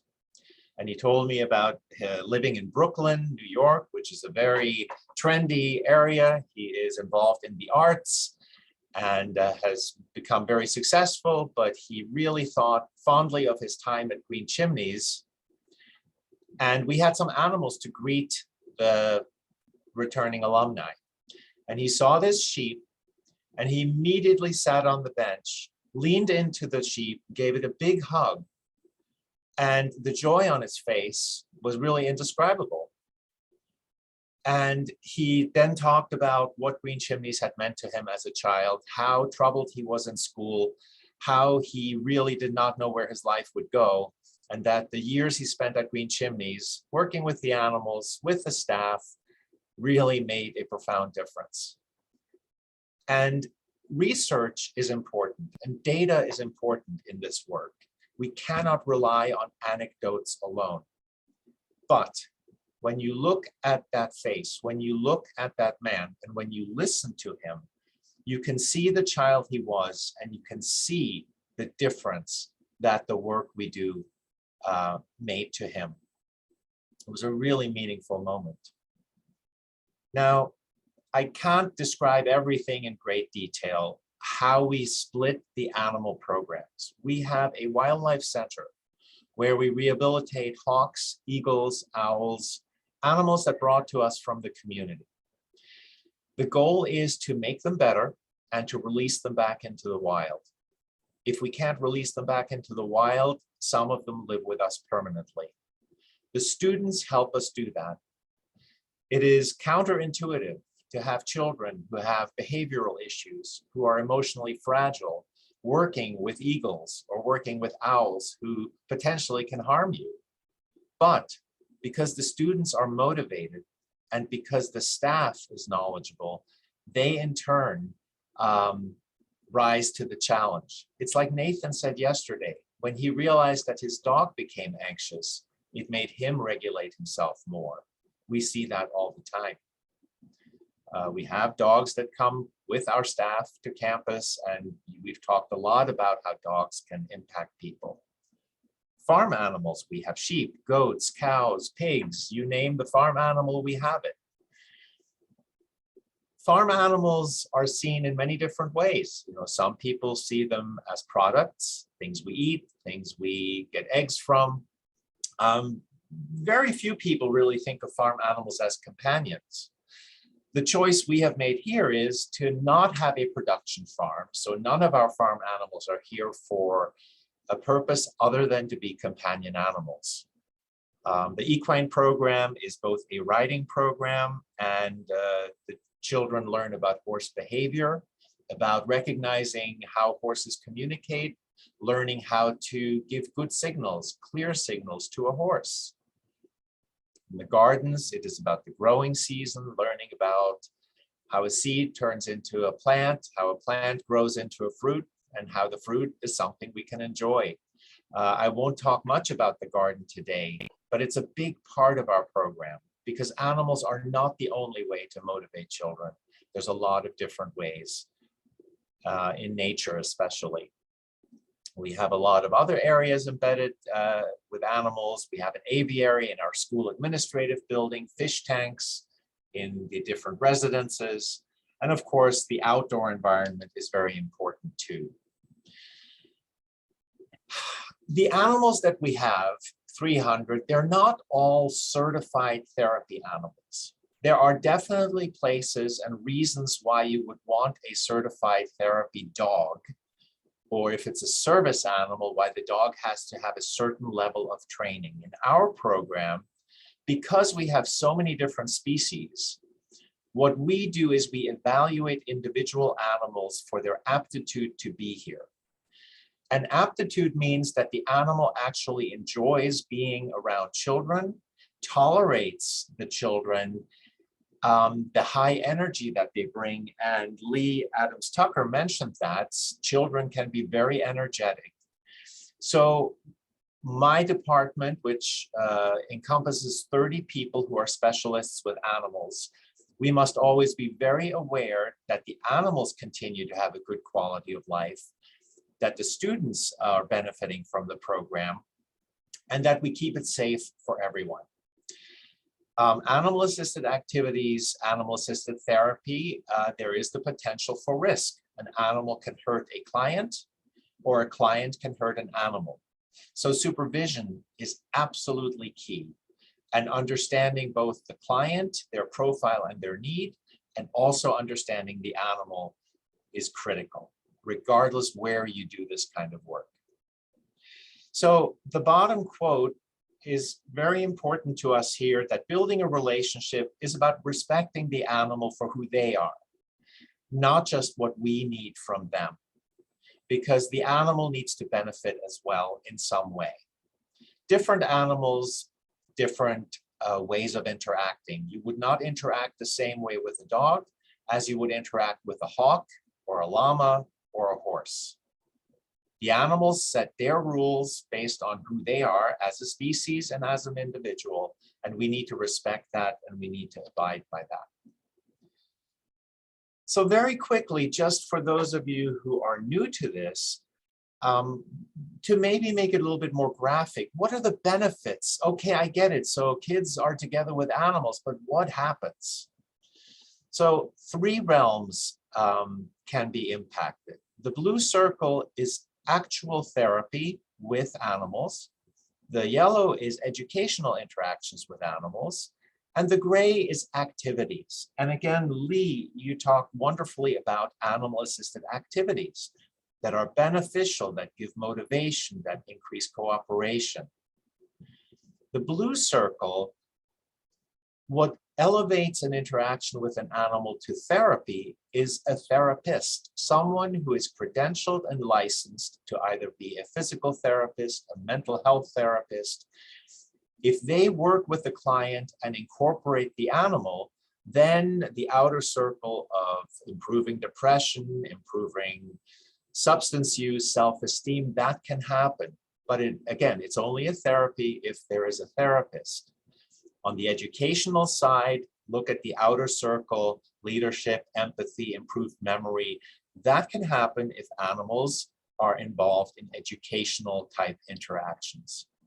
So at Green Chimneys, and I'll be very quick about this because you don't need the detail. Students access the farm with their school classes Monday to Friday. They go to the different areas.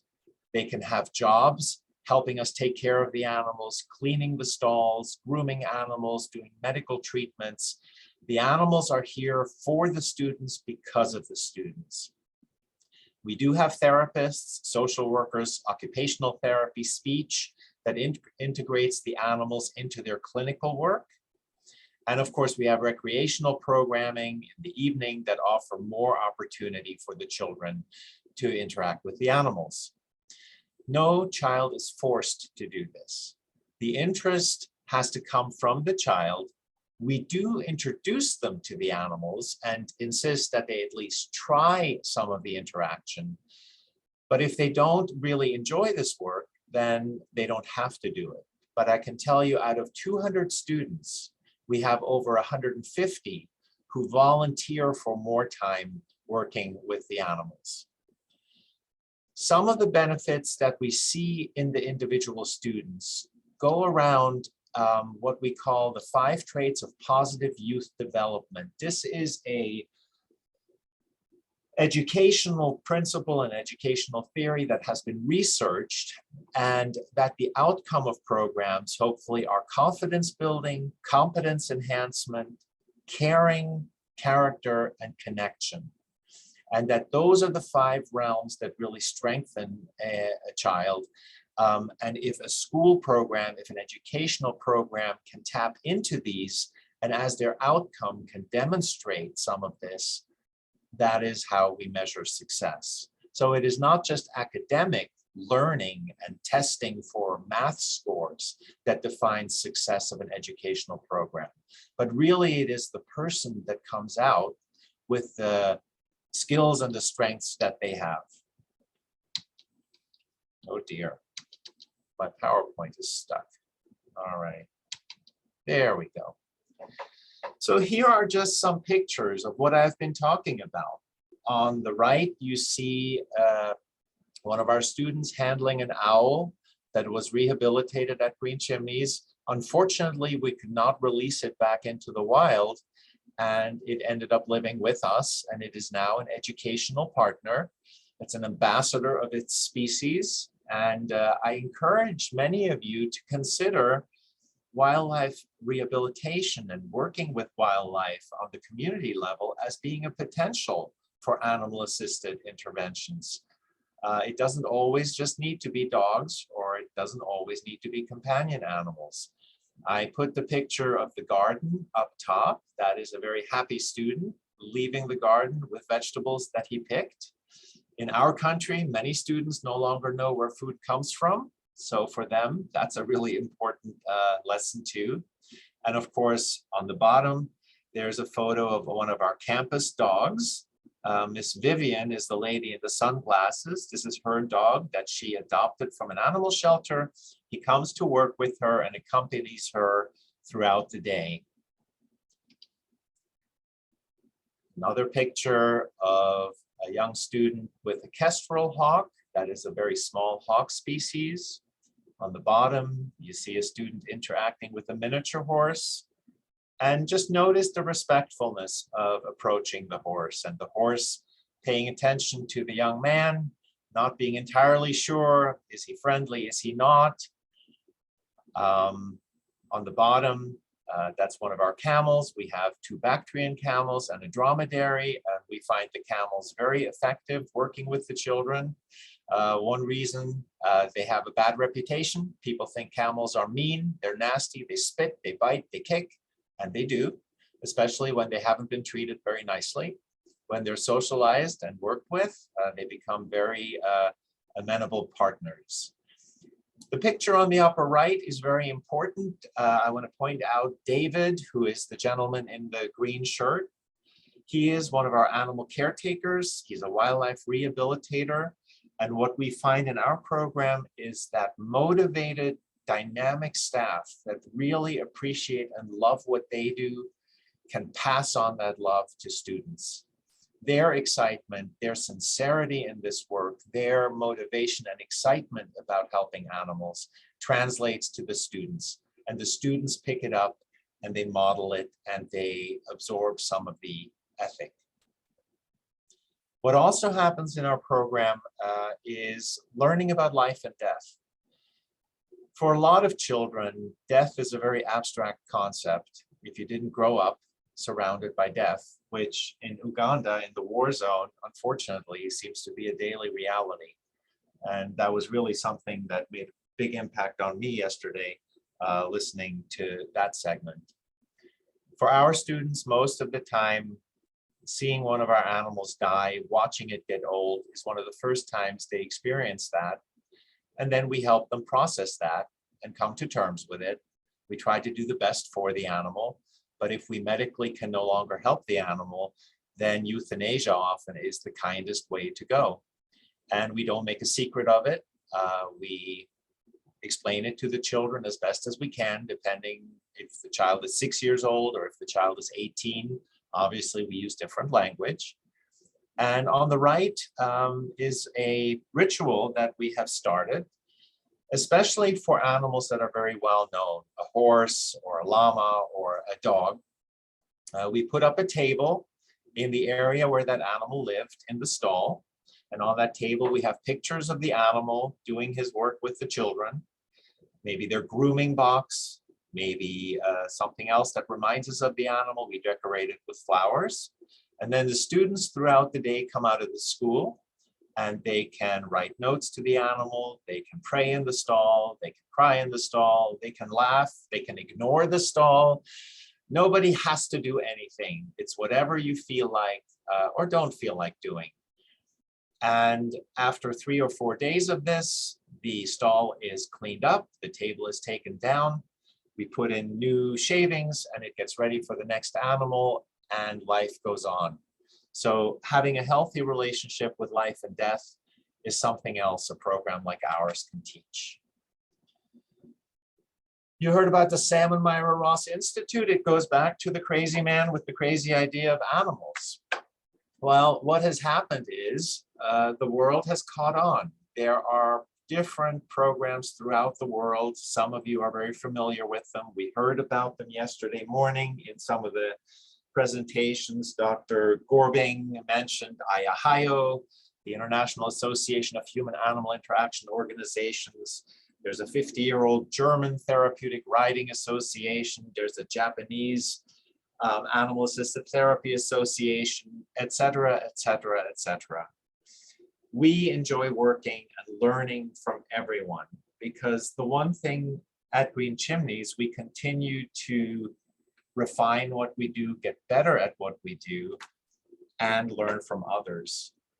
And my hope for all of you in Africa, particularly in Nigeria and other countries, that you can learn from the mistakes that have been made in other places, avoid the mistakes. You'll make your own mistakes, but if there's any way that our experience at a place like Green Chimneys can be of help, I would love to be available to you after the conference. The presentation today was fast. We were a little bit out of time. There's so much detail. And what I really appreciated about the previous presentation is Leigh Adams Tucker really talked a great deal of structure and detail behind the work that she does with the dogs. We have that structure too. Nothing here happens by coincidence at Green Chimneys. It is a very organized program with a lot of administrative structure to it, with a lot of how we select the animals, how we supervise it, how we do incident reports when something happens, how we track the progress of the children. I could literally spend 2 days talking to you about how we do this work, but even that would not. A brief glimpse into a place that is for most of you very far away in New York. We are here. If you are ever near, come and visit. I thank Dr. Sunday for inviting me to participate. And the last thing I want to leave you with is, especially those of you who are like Dr. Ross, who might have a dream, an idea, who were sparked by something you saw yesterday or today about animals. And it goes back to why you are here. You're not foolish. You are not a lone voice, saying something that's very strange. The evidence base in human-animal interaction is getting stronger. It's far from conclusive. We have more research, but more than anything, follow your individual vision, your dream, what you might want to do with this work. And as the proverb on the lower right says, a horse has 4 legs, yet it often falls. We still fall at Green Chimneys. And this is our team. This is our staff team. Every day we learn. Every day we make mistakes. And we just are very excited about this work and enjoy sharing it.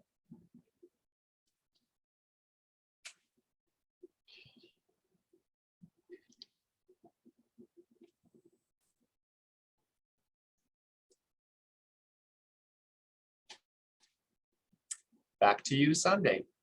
Okay, awesome. Thank you so much, Michael, for that presentation and for walking us through your work at Green Chimneys and everything that you have had to do. Okay. And I got you back on time too. Yes, you definitely did. So if you do have any question, please don't forget to type out in the comment section, and then we will have them over to the speakers. So for now, for example, that we would have your question over to Michael. Now, while the questions come in, I do want to make a point. Animals, again, are not magic vitamin pills. Just because you bring an animal to someone or you bring someone to an animal automatically does not mean wonderful things happen.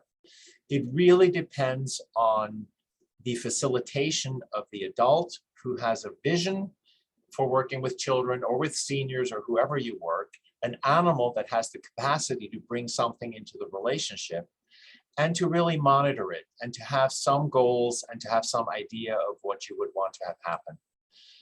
There are a lot of other ways to work with people. There's a lot of other ways to motivate them. That's important to keep in mind. Okay, thank you very much for adding that as well. So to just jump into questions to give, so I'll take a few questions from the pre-conference questions and all. So one question that I would, okay, so let me ask this question. So this says, how do you deal with a pupil that flings everything, including animals, away? And then this person says, I've had a pupil that reacted to the fur. You mean allergies? Yes. So I'm guessing you probably may have had that experience. It's very interesting. You know, people often talk about allergies as being a very big concern with animals. We don't find that here. We have a few children who have allergies. Most of it is controllable. Naturally, if a child is severely allergic, our program would not be the right program for them. That would not be fair. I think one needs to be cautious, but it's just something that a lot of people immediately go to as an issue, and it's not as much of an issue as one might think. Okay. And then there's this question, it says, is it true that having animals with you teaches children to be generous and kind?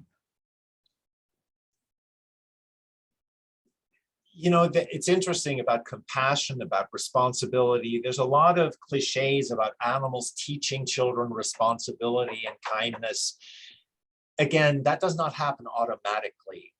Adults need to model kindness. Adults need to model that for children to emulate it. Fear response to animals is much more common in our population. and teasing animals or chasing animals or being thoughtless to animals.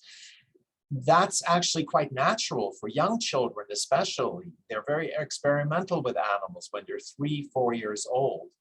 So that then goes back to the very conflicting relationship we have with animals, all of us, depending where you are. You know, some animals we like, some animals we don't like.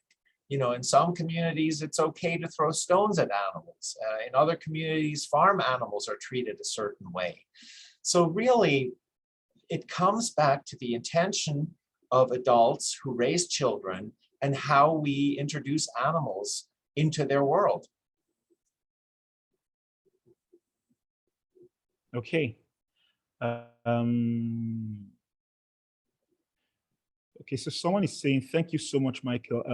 The diversity of your animals is impressive. And my take home, if I am right, I could use whatever animal I have at my disposal as long as it's clean, healthy, and well nurtured. Animals aren't magicians, and the goal is to get better. So maybe Yes. Yes. I'm going to pick on you a little bit. Animals are not magic any more than people are magic. They are real beings with real needs. They all have potential and they all have limitations. And our llamas, our sheep, the hogs, they're not miracle workers, and we have to accept them for who they are. I will say this: wild animals and wildlife should never be made pets, and they need to be allowed to be wild and to remain wild. And the only way to really work with non-domesticated species is at a distance. Our hawks teach our students respect, boundaries, that they cannot necessarily pet them or hold them, that the animals are afraid of us, and that we need to really give them a space in a different way than we give space to a sheep, which may enjoy being hugged. And that's the difference. So when you say any animal can be used, sure, there are a lot of different species that have a role to play. I also want to very quickly say the word used. In our program, we don't use animals. The animals participate, the animals work with us, we work with the animals. The animals are not objects, they're not things. And we kind of make that choice on purpose. And then often I'm asked which animal is best. You know, do you pair a child with autism with the sheep, or a child that has depression, are they better with horses? It doesn't really work that way. And we seldom intentionally pair the children with animals. Most of the time, the children actually select which animal they are drawn to. And usually we are wrong. You know, the 14-year-old tough, sports obsessed boy, you know, we think he might want the big draft horse. He is the one that will connect with a little rabbit, and he will want to hold that rabbit and touch it and, you know, be close to it. And the little girl who, you know, everyone might think wants the little rabbit, well, she wants the draft horse. She wants to get to the biggest horse that she can interact with. And I think what it goes back to, as people, when we are brought into animals and to animals, we look for what we need. And the boy may have just needed nurturing, and the girl may need the power and the strength of the horse to feel better about herself. I mean, that's simplifying it, but that's kind of how we see the selection working. Okay, thank you so much for those for that. Just to probably just add as well, to add to what you've just said. So like from our own experience, one of the centers where, okay, Mrs. Lola Neke, that was the keynote speaker yesterday, at her center, we do a lot more visits to her own center with our animals than any other center in Abuja where I am. And there's this girl that when we have mostly gone there with dogs and rabbits, she does not seem to connect as well. But our last visit, we went there with dogs, rabbits, and we went with a fish. And from the moment we landed, she was so fixated on the fish from beginning to the end. And then we were talking to the teachers, the therapists, and everything, and they were like, well, yes, that particular girl, she's she loves anything that has to do with water. So for her, the Yeah. fish is what she would readily connect with a lot more than all the other animals. So while most of the other children were around the dog, the rabbits and everything, she didn't even care about the dogs. Yeah. She didn't even care about the rabbits. She was just only with the fish. So thank you so very much for that. One quick final question before we switch to the next speaker. So someone was talking about being lost on the differences between a therapy and a service animal. Could you probably just quickly help to give some light to that before? Yes. Unfortunately, internationally, there are different standards for both. A service animal is mostly limited to dogs, and in the United States, miniature horses. A service animal has to perform a specific function for a person who has a need, a person who is in a wheelchair, a person who is blind, a person who has mobility issues. There are different, a person who has diabetes and the dog is trained to alert them to sugar levels. In each case, the dog is trained to do specific functions for the person to make their quality of life better throughout the day. In our country, in many countries, service dogs have access to any place where their person goes and can accompany them onto airplanes, can go into restaurants, into stores, wherever they want to go. Therapy animals is a much broader term. Assistance animals, that's a term that's really not, service animals is preferred. There also is the term emotional support animal, which is a totally different type of animal than a service animal. And unfortunately, these terms, these words become very confusing. And the public, the media, even professionals don't fully understand the difference between one animal over another. And so many of us who are working together in the human-animal arena are very, very keen on making sure that the terminology is understood and that we realize the difference between different animals. Does that help? Yes, thank you so very much. There's a comment in the chat section from Shari Julian about veterinary social work, a postgraduate listing from University of Tennessee. So for everyone who's interested, please check up that comment and sign up or get in touch with her to further the discussion. At this point, we'll move straight to the next presenter for the next presentation. So our next presenter is someone who spent some time during summer visiting Phalaborwa in South Africa, working alongside advocates for the rehabilitation of injured and orphaned animals. And then she knew that she had to base her life around that type of work. And this resulted in the career spanning 15 years as a registered veterinary nurse before becoming more and more conscious of animal behavior when in stressful or unnatural situations, particularly in equines. Further study into the equine behavior world has taken her to work within the equine assisted learning industry, and she now facilitates ground-based interventions between humans and donkeys for the international charity, the Donkey Sanctuary, fostering a mutually beneficial environment between donkeys and humans. They give time and space, supported with a mixture of reflection and coaching to develop life skills, mindfulness, and well-being, whilst opening people's minds to the ability of animals and how they can be partners with us on our own individual journeys. Please make welcome for a presentation on donkeys and disability, a healing match, Victoria Banfield. Thank you, Dr. Sunday.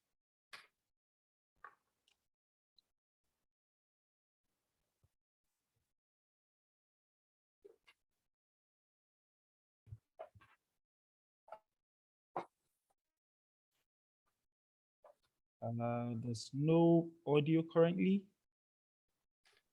Is it playing? Okay. Yeah. How can you hear that? Nope. Are you sure it's currently playing? I think it's still paused.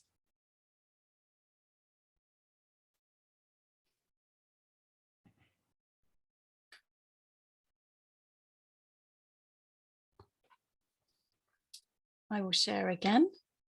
Okay.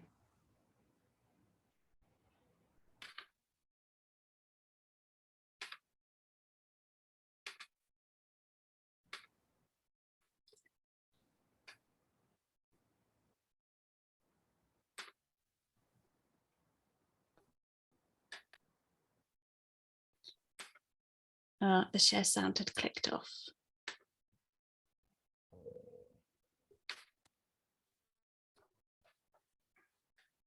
Okay, hopefully this will work.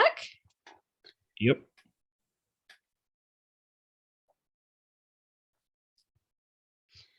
Hello everyone, and thank you for allowing me the opportunity to speak to you all today. I hope that I can give you a better understanding of what we do at the Donkey Sanctuary, the lessons that we have learned in the past 40 years as a charity, and what we are hoping to achieve in the future. As an organisation, we have been on quite a journey in the way we regard and assist the donkeys in our care. As a sanctuary, we have to make sure that their care and welfare comes first, second and third. In the 1970s, our founder, Dr. Elizabeth Svensson, united children who had additional needs with donkeys for the first time in the UK. Recognising the joy that recovered donkeys in her care could bring, she set about a pilot programme with local schools. It was then that the full capacity of what animals can bring to humans was seen. Not just being a domesticated service animal, but a non-verbal positive influence. The Elizabeth Svensson Charity, a separate charity run by Dr. Svensson, amalgamated with the Donkey Sanctuary and brought with it 6 specialist centres around the UK where hippotherapy was the main intervention, whether that was on the backs of the donkeys or within purpose-built carts that they pulled. Some years later, we were introduced to equine facilitated learning, and this new form of intervention completely changed our lives and those of the donkeys that we care for. The connections that we thought we had seen on the backs of the donkeys were now seen in a whole new light from the perspective of eye level. We ran a preliminary schools programme with the same clients that we had been working with previously, and the path then was set for the evolution into donkey-assisted activities that we now offer. One of the clients that participated in our transformation from hippotherapy to ground-based interventions was Amber. Julian and Tracy were given the devastating news that one of their premature twins, Amber, was unlikely to ever walk or talk, followed by a diagnosis of cerebral palsy. As a baby, Amber's predicted quality of life compared to her sister Hope was not very encouraging. However, she has exceeded all of the doctor's expectations, and when you meet the sisters who are full of the joys of life, it is really hard to tell them apart. After several unsuccessful attempts at conventional type therapies, Julian and Tracy sent Amber to our Birmingham sanctuary to work with our dedicated team. When Shocks the donkey was found barely alive on a farm in Ireland, nobody expected him to survive. He was taken into the Donkey Sanctuary's care in 2010, and it was the worst case of neglect the welfare team had ever seen. Shocks had a skin infection on his neck, and rather than seek treatment, his owners had poured industrial-strength bleach into his wounds. When this didn't help, they then tethered him to a pole and left him to die. When Amber and Shock first met, it was as if they'd known each other for ages. Despite having a fear of humans due to his maltreatment, when Shock saw Amber approaching, he lowered his head so that she could wrap her arms around his neck. We were amazed to see the gradual change in this timid donkey as he blossomed and became friendly and confident.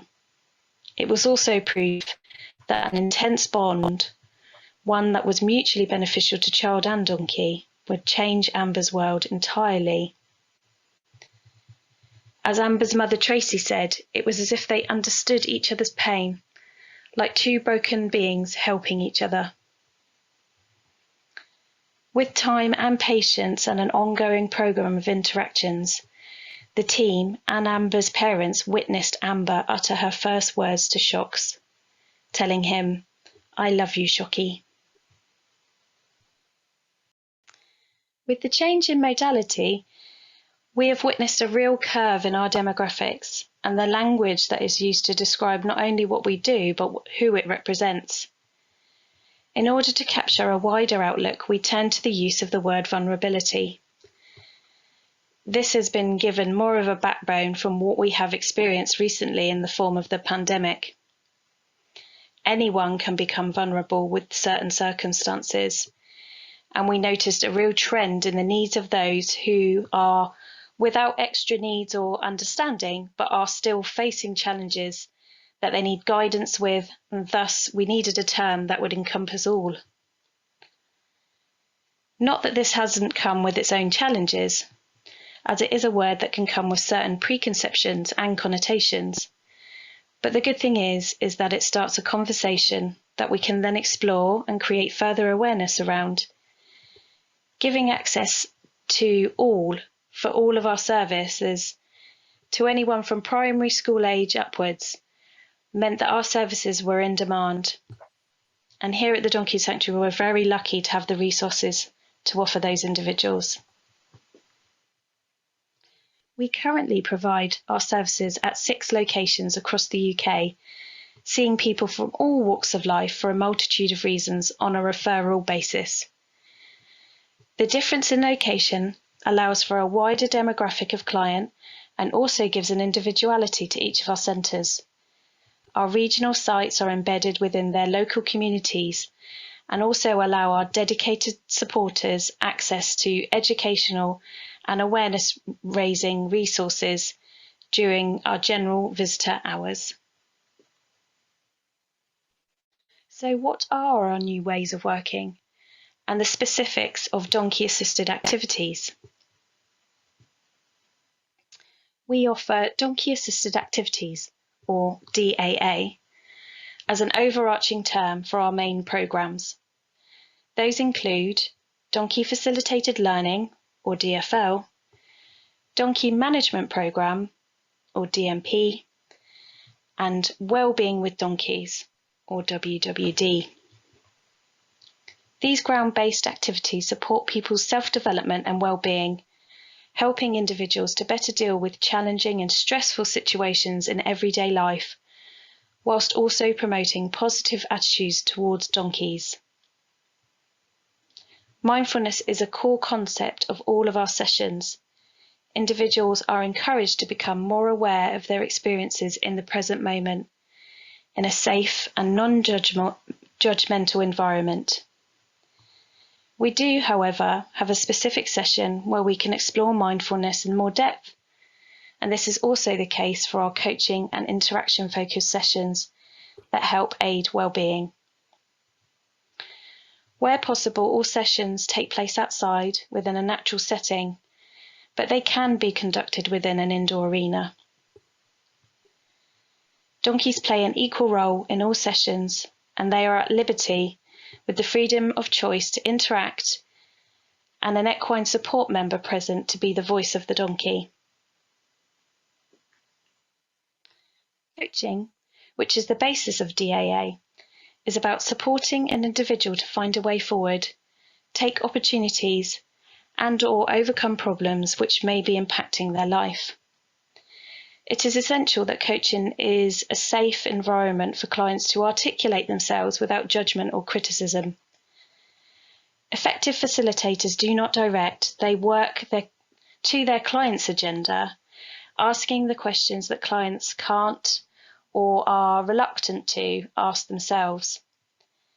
Essentially, they are a thinking partner who utilises the elements of observed donkey behaviour to find the pathway for the client. We always maintain the original ethos of donkeys coming first, second and third, which highlights the need for them to benefit from our interventions too, whilst always looking to change attitudes towards them and raising their status within society. As evidence for our human connection through our new groundwork, we will hear from James, whose voice and name have been changed to protect his anonymity. James attended a donkey facilitated learning programme in April of this year. I was referred by my ISVA worker to do a 6-week placement at the Donkey Sanctuary. I'd been experiencing very high levels of anxiety and low self-esteem due to ongoing complex PTSD and depression. I was very apprehensive at first, and I found it difficult to attend that first session, but I did it anyway, and I was immediately put at ease by the session facilitators. I spent an hour or so talking with them whilst we were in the paddock with the donkeys, and I soon felt safe and positive that this was the right place for me to be. Over the 6 weeks, I learned so much about myself through interaction with these wonderful and insightful animals and with the gentle support of the staff. I soon realised that if I masked my anxiety, the donkeys could sense my emotions and would themselves behave as if they were unsettled. I worked with Leo and Harry, who, although they're a bonded pair, they have very individual personalities. Leo would react to my anxiety in a very attentive but affectionate way, whilst Harry would appear to be unsure and would keep his boundaries until I learned to explore my emotional energy and use mindful breathing exercises to regain my equilibrium. Having become somewhat adept at masking my true feelings, it was a challenge for me to accept and express how I was feeling in order to change my emotional state. However, once I began to do this, my journey with Harry began, and I feel it was a learning journey that both Harry and I went on together. We learnt to trust each other, and the feelings when Harry began to seek me out were just pure joy. Having an intelligent animal begin to trust you despite seeing me for exactly what I am with no masks was massive for me, and I started to feel that I'm accepted as myself, and I stopped being so self-conscious. The learning was gentle but life-changing for me. Each session would ask me to explore how I could use this learning in my personal life. I found the facilitated learning to be very well matched to my needs. I feel like the sessions have been very useful and helpful in my everyday life, and they far exceeded any initial expectations that I might have had. I've also developed a much better understanding of donkeys and the gentle, wonderful animals that they are. I'd like to offer my sincere gratitude to everyone, 2- and 4-legged, involved in this project for giving me this opportunity to help myself heal. There are several reasons to measure the impact of any form of animal-assisted interventions, not least because it has the potential to support any claims of mutual benefit. There may be more specific benefits depending on the aims of the organisation and the types of programme being run. Although we highlight donkey-assisted activities here, the general benefits discussed should be common to all animal-assisted interventions. Animal-assisted interventions should always be designed so that there are mutual benefits to both human and non-human animals involved. By identifying what could be measured in both parties from the start, you've already set up a benchmark and a reminder that the programme should confer positive experience to all involved. When designing impact measurement strategies, an effort should be made to try and maintain a balance between number of parameters being measured on the human side and the number being measured on the non-human side. This cannot always happen, but there should always be an emphasis on mutual benefit throughout the programme design and, where possible, including impact measurement. The Donkey Sanctuary has designed an individual impact measurement tool for our service to measure how our programmes affect human well-being, human life skills and donkey behaviour. Measurements account for both human and donkey, highlighting the need to monitor effects that the activities have on all parties, ensuring that programmes remain mutually beneficial and mutually enriching. An additional advantage of evidencing the benefits of DAA is the ability to showcase the donkeys as animals that have a positive impact on human lives, over and above their traditional practical uses. As a charity, the Donkey Sanctuary seeks to elevate the status of donkeys worldwide, and having the opportunity to use impact measurement data to show the benefits that interacting donkeys can have on human well-being and life skills can be another tool in the charity's tool belt to educate people about the sentient and enriching lives of donkeys. The first human impact we measure is the more immediate influence that DAA programs can have on an individual's well-being. Well-being is how satisfied we are with our lives, our sense of that what we do in our life is worthwhile, and our day-to-day emotional experiences, as well as our wider physical and mental well-being. To measure this, we have developed a survey consisting of 20 questions which encompass 5 well-being aspects. These are general well-being, subjective happiness, life satisfaction, positive experience, and coping ability. Using a survey that contains 4 peer-reviewed and academically recognised measures of well-being allows for data analysis across a range of parameters. This survey is used with the aim of evaluating and demonstrating whether interacting with donkeys can have a positive impact on people's happiness, coping ability, life satisfaction, and opportunity to have positive experiences. Multiple quantitative surveys within one well-being questionnaire means that individuals may see an improvement in one or several of the areas of well-being that we have covered. The second human impact we measure is the immediate and long-term influence that DAA programs can have on an individual's life skills. Life skills are those that we learn throughout our lives that help us deal with life positively, effectively, and adaptively. From the many life skills that we can develop throughout our lives, the World Health Organization, a global organisation committed to achieving better physical, mental and social health for everyone, highlight 10 that they consider to be core life skills which are important to all people of all cultures.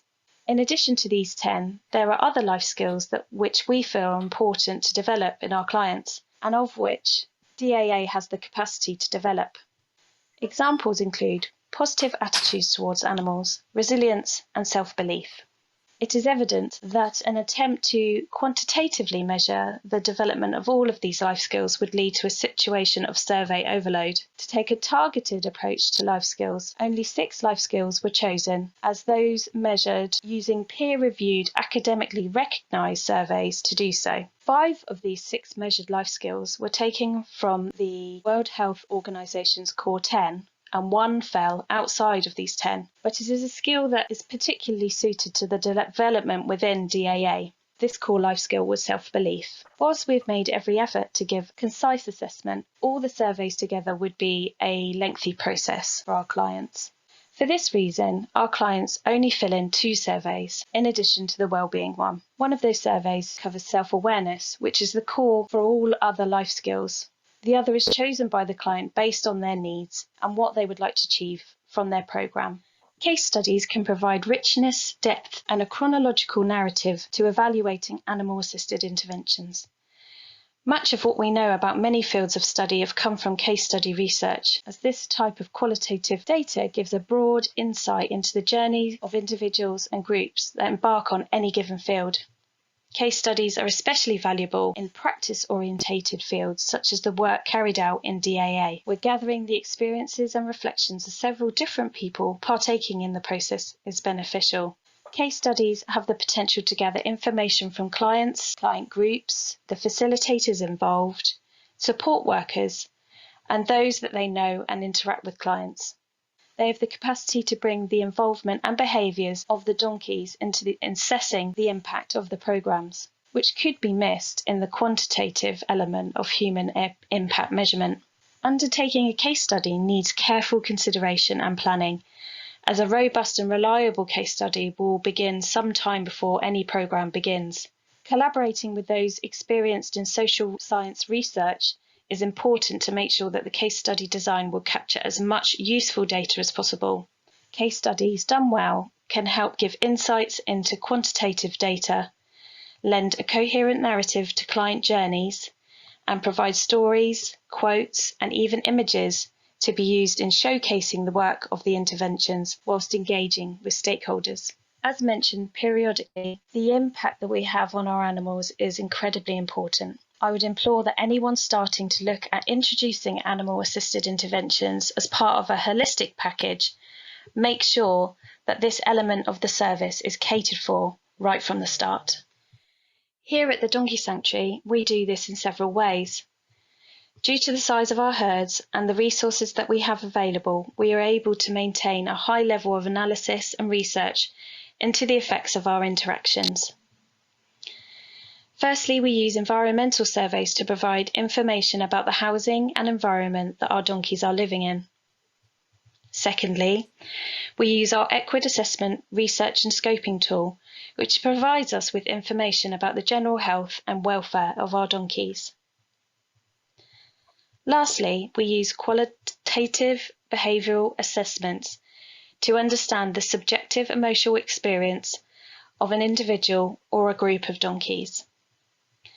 This tool was developed by Francois Velmsfelder from Edinburgh University and has been used in numerous contexts and situations around the world with a variety of animals.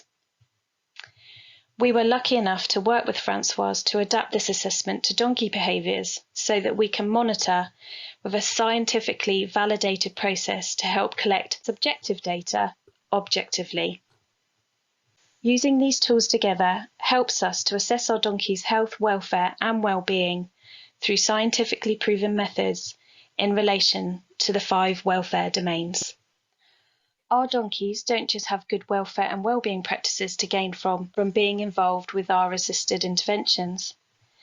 There is a secondary feature too, in the changing of attitudes towards animals in order to raise their status. Whilst developing self and social awareness in sessions, we can highlight social experience with humans and animals in an encouraging environment, challenge stereotypes and encourage reflection, which can be done by drawing parallels with donkeys. We discuss animal sentience and promote personalisation, and encourage critical thinking, reflection and empathy. Within our sessions, we never underestimate the power of language and cultivate a very positive and empowering vocabulary within our staff in the hope that it fosters a wider vernacular based in respect for all sentient beings. We don't use donkeys, we work alongside them. Recognising their intelligence brings about an understanding that they are cautious, not stubborn. And small acts like discussion surrounding the use of head collars for certain activities can bring a whole new level of compassion to individuals that will stay with them long after they have finished their programme. Our animals hold us accountable for our actions, and we always need to make sure that we are their voice, we are their ambassadors, and we are their equals. I wanted to end this presentation with a video, so I'd like to give you a sneak peek into the wider work that our international charity does.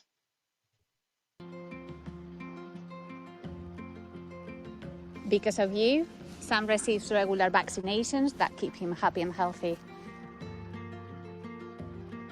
Because of you, Sweet Pea has a lifelong home.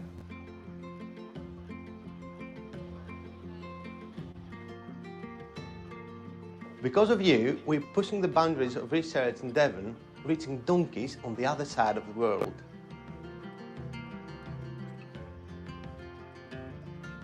Because of you, donkeys in desperate need have access to groundbreaking treatments.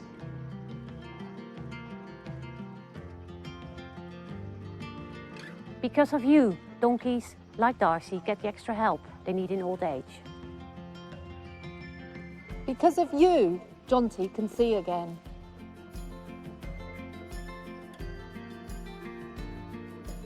Because of you, donkeys like Cloud are helping people to rebuild their lives.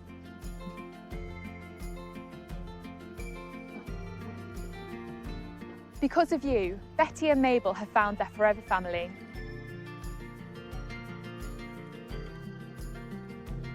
Because of you, these donkeys won't have to face another Irish winter on their own.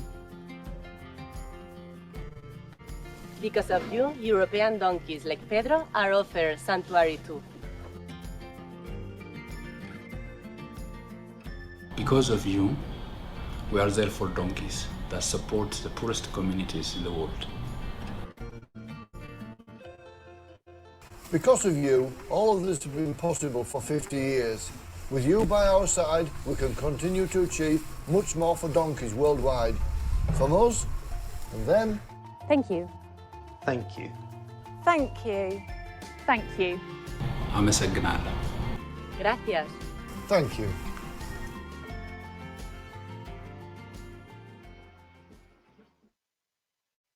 Thank you, everybody. I'd like to hand back to Sunday now for any questions.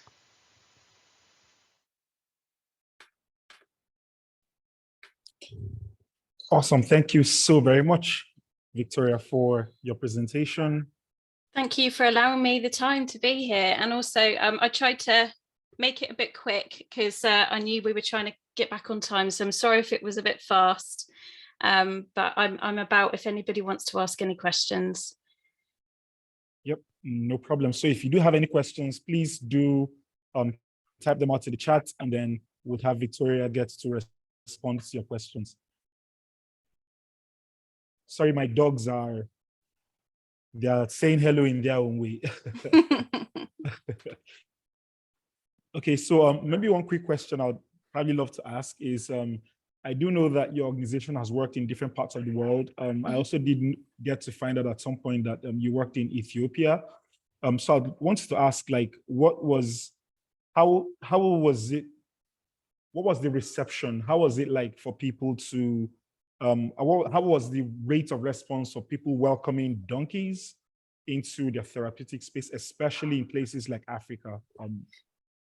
Yeah, unfortunately, I wasn't a part of the project that happened in Ethiopia because it was only a temporary project, but it was part of Cheshire Services. And as far as I'm aware, the impact that it had within the community was quite significant, purely from the point of view of they were just seen as a service, almost as a service tool, as an object. But I think as time went on, people were allowed to bring forward those underlying relationships that they had with their donkeys in those communities. And actually, a lot of their reliance, I think, for their lives came from their donkeys. And it's just that the trials of day-to-day life used to get on top of people, and that would kind of, slightly be lost in that respect. So it was nice in the way in that it could be highlighted again and brought forward, and that compassion could be elevated. I know that there were some incredible stories that came out of that project, especially with women who had been victims of violence in particular. It gave them an incredible outlet to be able to share some ways in which, the donkeys could give that emotional biofeedback in real time with them and allow them to help build confidence and boundaries and things like that, things that had been taken away from them, I suppose, previously in their lives.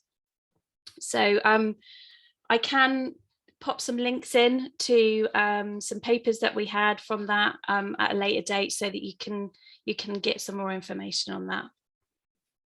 Okay, fantastic. Thank you so much. There's this question, and the question says, can all of this, the whole human-animal bond or the bond with the donkeys and all, can it help in healing or in reducing stress as well in a disabled or sick animal? With a disabled animal or disabled human? Disabled animal in this sense. We do find that we have got donkeys tend to pair bond throughout their life, and once they pair bond, it's a pretty long-term thing. They like to set up their relationships pretty well, and actually we have processes in place that we can't actually split donkeys once they've bonded, because it can cause them to become incredibly unwell and actually life-threatening. It can cause a syndrome called hypolipemia. And so what we see is when they do have those bonds, and say one of those donkeys then has a disability at some point, they can absolutely be their guide. We have, I don't know if you saw Jonty there in the film, He is actually within one of our groups that is catered for partially sighted and blind donkeys. The setup of the arena and the accommodation that they have has a lot of padding and everything for the donkeys. But what we find is that one donkey that has sight will quite often guide the other that is partially sighted. And they too tend to rely on each other with those relationships as well. Does that answer your question? Yes, it does. Yeah, okay. Yeah. So someone was asking, or is asking in the chat and saying, considering the size of a mature donkey, that how is therapy with a donkey? How is that compared to the disposition? Engaged as a therapy. So how is that compared to like therapy with a smaller species? Of course. Donkeys, I think I want to say at last count there are over 100 different breeds of donkey. It's surprising we only tend to have one kind of idea of what a donkey looks like, but they can range from anywhere from 16 to 17 hands, which is the size of a large horse, all the way down to 4 hands, which is like a miniature horse. So we do get a wide variety within our sanctuaries as well. So I suppose comparatively, when you want to think of other species and the sizing and the amenability that you have with that being able to go into outreach facilities, it's something that we did used to do as an organisation. We did used to take our donkeys into residential spaces and hospitals, places like that. And we did used to take our miniature breeds when we did that. But after review of the ethos that we tried to exude and that they come first, we did review that we didn't feel that when we assessed their behaviours, we realised that it wasn't in their best interest, basically. So what we do is, obviously, that's why we've got all of the locations across the UK now, so that people can come and visit us in that way, and they're visiting the donkeys in their setting, in their natural setup, in their fields and in their barns.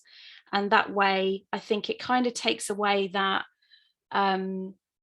sizing compatibility a little bit, because when you're outside and you're in nature, it's not such an intimidating thing. With maybe an equine walking through the door of a building would be slightly more imposing than a dog. So, but I think once you're out in a field with a herd and they're being inquisitive and curious around you, it's definitely a bit of a different perception, I suppose. Thank you very much.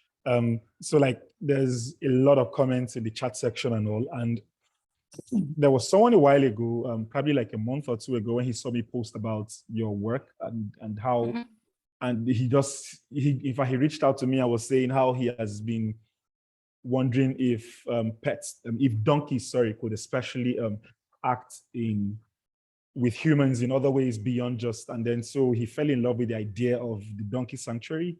I am hoping that he's on this call right now and that he's listening to you and everything, and then we could possibly match him or pair him with you or get him to... Yeah, please reach out. Yeah, we're always looking to partner. We partner with people all over the world. We've got setups in 40 different countries now, and we're always looking for affiliate organizations to work with. So please reach out. Awesome, definitely. So I'll get back to him, hoping that he's here. If he is, or if he's not, whichever one the case is, we'll get to possibly link you up with him or something. Thank you so much. Oh no, the pleasure was mine. Thank you. All right, so we will jump at this point to the final main presenter for today. And our next presenter is someone who has been an active volunteer with Susquehanna Service Dogs, SSD. We had Deb Tak, the executive director of SSD, speak to us yesterday. So now we will have someone who is an active volunteer with SSD and has been for over 20 years. And in that time, she has raised 17 puppies. She has trained 7 of those puppies for demonstration and animal-assisted interventions. She has given hundreds of service dog demonstrations,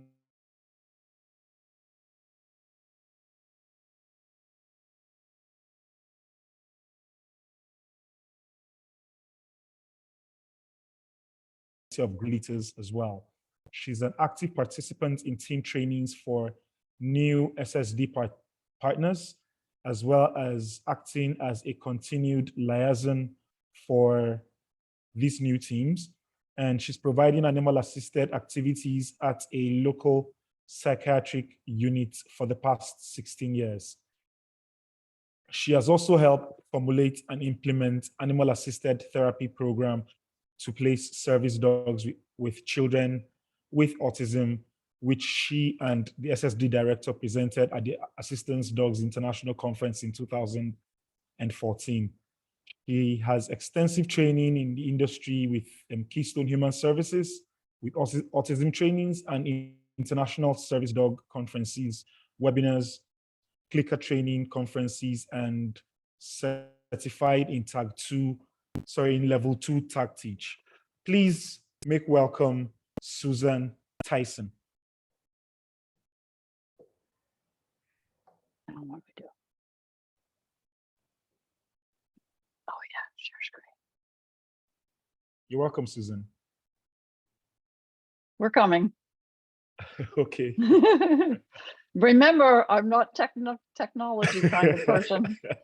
No problem. There Yes, we go. we can see. Okay. Okay. All right. So you can see my PowerPoint? Yes, we can. Yes. Definitely. All right. So good day, everyone, wherever in the world you may be. My name is Susan Tyson, and I live in South Central Pennsylvania in the US. I have been a volunteer for 20 years with Susquehanna Service Dogs. We call it SSD. I have been involved with almost every aspect of the service dogs placed by SSD, which include breeding, raising, training, and placing dogs to people with disabilities. As part of the Keystone Human Services mission of helping people, SSD has also been involved with animal-assisted interventions for many years. Somehow I got started also with the AAI and have helped SSD over many years of trial and error to learn how best to utilize the AAI interventions with a variety of goals. So, does the photo of this cute little puppy make you coo and ah and get a warm fuzzy feeling? It should. Animal-assisted interventions at its most basic. So, how did I get started? My beginnings with Susquehanna Service Dogs were with SSD Trout. So I'm telling this story because I saw from your early questions, pre-conference questions, of which many of them were excellent, and I hadn't thought of some of them, that a lot of you, especially in Nigeria, are interested in working with animals, with dogs, in interventions and helping people, but you don't know where to start. And so I'm telling you that I started from the very basic beginning and how I progressed through the dogs that Susquehanna Service Dogs has bred to where I am today. So it's just what I'm talking about today is just a step to help you formulate your own goals and where you would like to go. So I know that the newspaper, so it started with, I know newspapers are being quickly replaced by technology, but I answered an ad in the paper from SSD looking for volunteer puppy raisers. A service dog first needs to spend 8 weeks with their mother, the dog mother, and their siblings, their litter mates, and then they grow up with a volunteer raiser, which is what I was applying for. Finally, at about 18 months, they are placed with, they go back to the kennel and are working with hang on a second. I'm proving my technology here. It's gone. Megan. Tech support is on its way. Aha, look at that. Tech support is wonderful. Thanks, Megan. So said at 18 months, they begin their final service training with the professional SSD trainers. So after a few months of waiting, a little bundle of black fur was placed in my arms and my adventure with SSD Trout and SSD began. Trout was a rather, shall we say, an active puppy, but she taught me so much, along with the training from SSD, about positive reinforcement, clicker training, and working with dogs. At 6 months of age, however, an X-ray revealed that she had hip and elbow dysplasia, and thus she was released from the service dog program. I adopted her and continued her training to learn service dog tasks. And although I didn't know it, she was at the same time learning how to be a good animal-assisted activity dog. And this is an important thing for you to think about for those of you that are interested in getting into this field. I just said that she was learning how to be a good animal-assisted activity dog. That's important for you to remember. So finally, the SSD director asked me to evaluate a 3-year-old with autism for his suitability to receiving a service dog. Okay, remember that 15 years ago, this was a new field, placing dogs to those with autism. So it was open territory. So also please remember, I am not a teacher. I'm not trained as a social worker, as a psychologist, and I knew nothing about autism, could barely spell it. And Trout was just a nicely trained dog who liked people. After that, we were asked to provide weekly AAA with a summer school program of children with autism. So now we had an entire classroom of kids. Trout blossomed. Then we were asked to visit people living in the Keystone Human Services homes. And that was more one-on-one AAA. Then we were asked to make the regular AAA group visits to a psychiatric hospital with patients. And these were with groups of 15 to 25 people, one dog, one me, and a whole group of people who were delighted to have a visitor. So I didn't have a clue what I was doing, but was so lucky to have Trout. All she knew was that people were wonderful, and she loved interacting with them and making them smile. So what are our goals? What are we striving for? My feeling is that the overall goals of AAA are to help others, other people, using dogs, whether it is a service dog placement of one dog helping one person, or of one dog helping many people through various animal-assisted interventions. And the ways that people can be helped by dogs, and as we've seen today, other animals, are without limit. I never would have thought of using donkeys for part of AAA. But of course, it's perfect. So my musings for what I have learned over the last 20 years and how SSD has continued in their path towards working with people with autism and other psychiatric disabilities. I was really helped along the way with some other dogs. Pictured our SSD Midge, who recently passed away. She's in the right-hand side with a big smile on her face. And then on the bottom left is her daughter, Julia, who was with me for many years, and she also passed away. And on the top left is Julia's daughter, SSD Yana, and she had several litters of puppies, but she is now working as in the home with a young man with an intellectual disability. So please remember, dogs are a man's best friend, and they are warm and cuddly. Remember that the dog is a tool.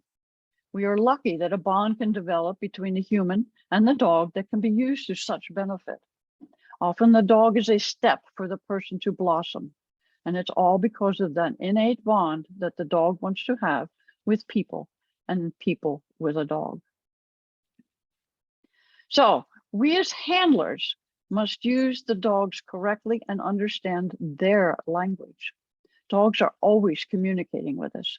And we as humans don't speak dog very well, nor do dogs speak English or German or Russian or any other language of words. This is so easy to forget. Figure out what we need to figure out. Is the dog happy with the task at hand? And does the dog like people? Or does the dog like pleasing you? How much can that dog work before they are tired and need a break and to be done?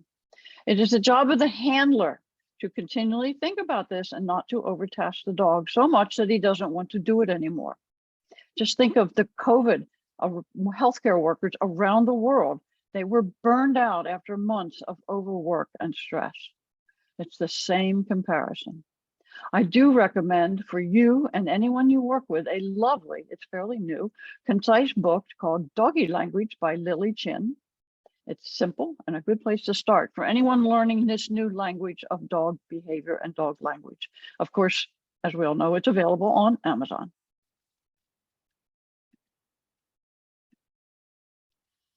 Now, the other thing to understand about a dog is to understand stressors to the dog. What we are asking the dogs to do is just plain out stressful. They may be happy working. It's still stressful. Think about us with our jobs. It's stressful. But of course, remember, you and I can go home and say, man, that was a hard day at work. Whew. Have a beer, take a shower, go for a run, play with your kids. We have options. Our dogs don't have quite that many options. And we are not really very good at knowing when that dog comes home and go, whew, that was a hard day at the hospital with all of those people. So I also like to explain it as saying, think about, for me to go to that visit to the psychiatric hospital and work with 25 people for an hour or more, first, the dog has to be put in the car. Well, I'm going to back up. If I was standing in front of you and I had Julia or any of my other dogs with me, she would be simply lying here and listening to me jabber on and on. But I must remind you that she first got into the car when I asked her to, stayed exactly where I asked her to stay and did not move, whether it was a 10-minute ride or a 5-hour ride. Then she gets out of the car, goes in a strange place, potties in a different place when I ask her. And now I'm doing it wrong again. Tech support. Where do you need to go? I'll go backwards on the slides. Is that backwards? No, back, the other way. Keep going. Okay, whew. Thank you, tech support. We got this. Give me a dog any day. Okay, so my dog has gotten out. Remember, I asked the dog to potty, and she will potty when I ask her to. This is really important that your dog does not potty in a public place. You know, all that work you did to assure the world that your dog was a lovely ambassador of doghood, and then they walk into a public place and eliminate is not really good. Okay, so you've asked your dog to potty. Now you go up in the door, go up the steps, you go into a new building, you ride an elevator, you walk halls, you enter a strange room filled with new people all going, doggy, doggy, doggy, come pay attention to me. Remember that the dog works through smell. All of the smells that dog has just gone through, all of the sounds that are different, all the places, they are always different to the dog and they are always aware of them. And now she's lying there calmly next to me in front of you. I'm going to ask you, how many of you have dogs that you would like to do this work with, can do that and still be comfortable? Remember that even though she's lying there, she is working. And just as strange things are stressful to you, they are to her. So always be aware of that.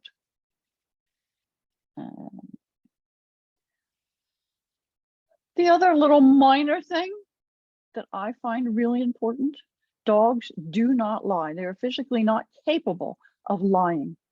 People do, we know that. Always believe your dog. Now, not only do you have to watch the stress of your dog and how they are handling it, but be very careful with your choice of dogs, depending on the task you have in mind for the dog. It's very different for a dog to want to be a service dog versus a dog to want to be a facility dog, such as Deb talked about yesterday, for example, with Dilly working in a children's hospital. I could tell all of you in the audience that you were going to go back to high school and you were going to learn to be a school teacher or a bus driver or a computer geek, you all have that brain power to do any of these jobs. You do. But you could learn all of that and then you may hate the job, or you could excel at it. You could be bored. You could be mediocre at the job. It's the same with dogs. They have a niche that they can be comfortable in, and that is what you want your dog to be, comfortable with the job and happy to work with you. It's really hard in the service dog world to say, oh, the puppy that I raised was released. He's a failure. He can't be a service dog. No, he's not a failure. He just didn't like the job or would not like the job of being a service dog. He wants another job. Sometimes there are lots of other jobs for dogs, and one of them, a really important one, is the job of being a VIP, a very important pet. So keep that in mind. Okay, so the use of positive reinforcement in any learning is key for humans and animals and makes happy, willing learners. Humans have used pain, force, intimidation, dominance for eons with other humans as well as all a variety of animals. And why? Because it works. Now we have new scientific knowledge of how learning occurs, and we can see that yes, the old methods work, but they don't result in a learner that is willing to try new things and offer new behaviors. Please put on the top of your reading list all of the books written by a woman named Karen Pryor. She wrote several books, and she is the guru of clicker training with dogs. So, of course, they're available on Amazon. So, I continued bumbling along with Trout, and so did SSD. Requests were increasing for autism service dogs and for AAAs with other children with autism. Don't forget, every child or person with autism is so different. Remember, it is a spectrum disorder. What were the correct questions to ask the family, the child, anyone working with that child? What should we be looking for? What are the goals? What would be considered successful? And most importantly, how can a child express their feelings towards the use of a dog? Depending on their age, they can't. So understanding the needs of an applicant for a service dog was easy. Look at a person in a wheelchair or someone with a mobility disability or a hearing loss, and the trainers know what task will be helpful to the applicant. A child with autism cannot explain their needs or feelings, and that makes it hard to decide if the child will benefit from a service dog or not. Even the parents can't answer those questions, much as they would like to be able to. Then, if it is felt that the child would benefit to have a service dog, what are the tasks that would be helpful to this individual child?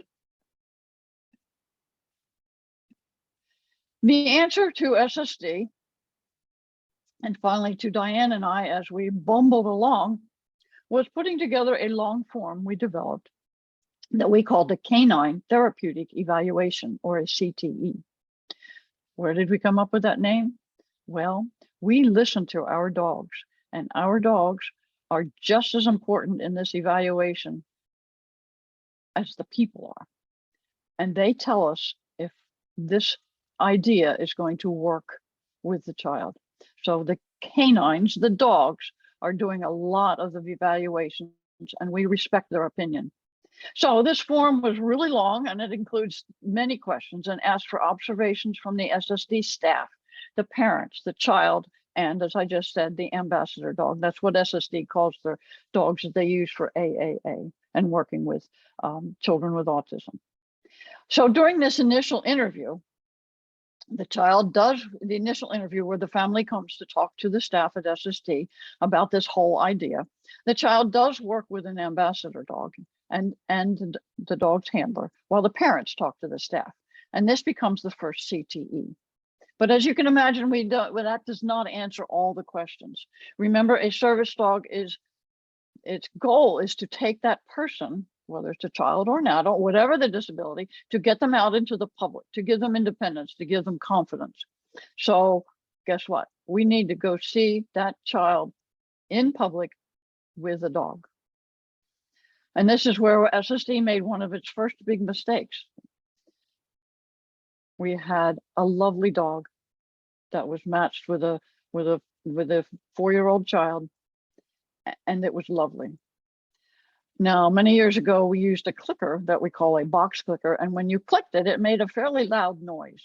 So we didn't ask the question, but it turned out that once the dog was placed with this young man, the mom said the mom's feeling was that going out in public was incredibly stressful for her to go out with her child, because the child threw temper tantrums. The child acted like he had autism, and other parents would go, tisk, tisk, your child's throwing a snit. Why don't you just fix it? Well, anyone knows that you do not just fix a meltdown of a child with autism. So she was embarrassed about going out in public with this child anyway. And now we were asking her to go out in public with a dog and this noisy clicker. And she said, this just isn't going to work. And I can fix it. We will stay home. So the child never did benefit quite as much as SSD had hoped from having that dog out in public. So that is one of the questions that we have learned to ask. Okay, so the other part that's important about having these outings in public is that the parents, so remember the first time in the interview, the parents were talking to the staff and weren't really watching their child. So now we have the parents watching the child out in public, and they can really see if the child is benefiting from being with a dog. Parents can be so desperate for anything that will help their child, and they have blinders on their thoughts. Okay, they have a hard time seeing it. Then if SSD were to say, well, we don't think this is going to work, the parents would go, oh, no, no, no. But if the parent can actually see it, that helps the parent to make the choice as to whether or not a dog would really truly be helpful or not. Okay, so this second meeting in a public place, usually a mall, we fill out this whole CTE again. If there are still questions and unknowns, we will ask to meet with the family again. We will ask to meet with the family again, and this time make sure it is with a different ambassador dog, so the child learns to, maybe it was the dog. Some children don't like different colors of dogs. It could be something as simple as that. So we try to work with another dog. So now, after 10 years, 14 years, SSD has come up with several basic tasks for autism and psychiatric dogs. They're all very similar. All of these tasks are listed in the CTE and are demonstrated and also practiced with the applicant using the ambassador dog. These can be changed or altered as needed or requested by the applicant. SSD has given these tasks simple names to be used as verbal cues for the dogs, and hand signals are taught for each as well. So these are touch, visit, lap, place, pressure, squish, and space creation. They kind of don't mean a whole lot just by themselves, so we're going to demonstrate. So first we have touch. Touch is a simple behavior where the dog touches the person with their nose, on their hand, on their thigh, wherever, on their body. Sometimes people could be anxious, people or children could be anxious, and they shake a hand or a leg, which is a precursor to an anxiety meltdown. This touch from the dog is hard enough for the person to realize that the dog has alerted them.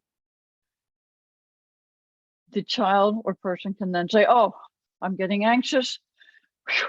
Take a deep breath, pet the dog, calm down, and it interrupts that potential meltdown. The dog can use the body movement of the child, such as the shaking of a hand or a leg, as the environmental cue to perform this behavior. So the child doesn't have to realize that they are getting anxious, the dog does, but the dog has a way of informing the person of, hey, let's work on this and calm down. Okay. The next one is what we call visit. So for people with autism or the psychiatric disabilities, pressure is often helpful in reducing sensory overload, reducing anxiety and other sometimes autistic behaviors. This is what I call SSD's entry level of pressure, where the dog simply puts his head on the thigh and holds still so that the dog can stroke the dog as well as to feel the pressure on the thigh. And the dog can be taught to sit there calmly and relaxed for as long as the person needs. And this is Katie did. She is my current ambassador dog that I have. All right, pressure. So then we have lap. Lap is just what it sounds like. To me, it's the next level of pressure. The dog stands on one side of the seated person, perpendicular to them. The dog jumps up so that the front feet are on the lap of the person and their elbows are between the legs. That's so otherwise you don't get elbows jabbing into your legs. You know, pressure is one thing, but pain is another. So again, the person can feel the weight of the dog. It's more weight than that of just the chin. And as well, they can stroke or pet or even hug the dog. And again, the dog will stay there as long as the person needs them to be. Another behavior is called place. And this behavior, I actually watched Nathan and Sylvia do this many years ago. He had kind of figured it out and said, I like this. And I watched him do it. And I said, cool. So it is now part of the SSD's list of basic behaviors. We call it place. I have no idea why, but it works. Okay. So this is where the dog stands beside the person and then does a circle between the legs so that then the dog can be seated with its head facing outward and the hind end and tail are safely tucked away. Again, this can be used for pressure using the inside of the thighs to squeeze the dog as needed. And you can also pet and stroke the dog. It's also a good place to put your dog somewhere, say on a bus, where you don't want the dog out and potentially being stepped on. The next one is what we call pressure. This is even more pressure. So essentially it's a lap, but the dog is on the same surface as the person. This can be a sofa, a bed, or on the floor. Now, why do we have a different name for the same behavior? Well, it sounds like the same behavior to our human brain, but to the dog, it is a separate and new behavior and thus must be taught as such. And there really was a small person under the dog. All right, the next one is squish. Squish again is similar to lap, but here the person lays flat on the floor and you can get maximum pressure from here. And the dog can lay across the person in any position or place on the body that the person finds advantageous. So the dog could lay across the chest, the abdomen, the thighs, or the shins. And the dog can also lay parallel on their body so that the dog's face is in your face and they're really putting pressure on your chest. And this is the slide where, yes, there really is a small person that Katie is doing squish with.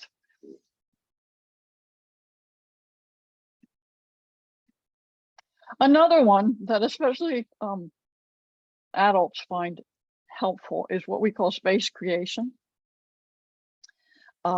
This is where the dog can create space for the person in places such as busy lines or in crowded places with many strangers. Here, the dog can go in front of the person, or as Katie is doing here, standing behind the person and stand there until they are asked to move back into the heel position on the person's left side. And this is where the dog can now literally just take up space that people won't want to push forward.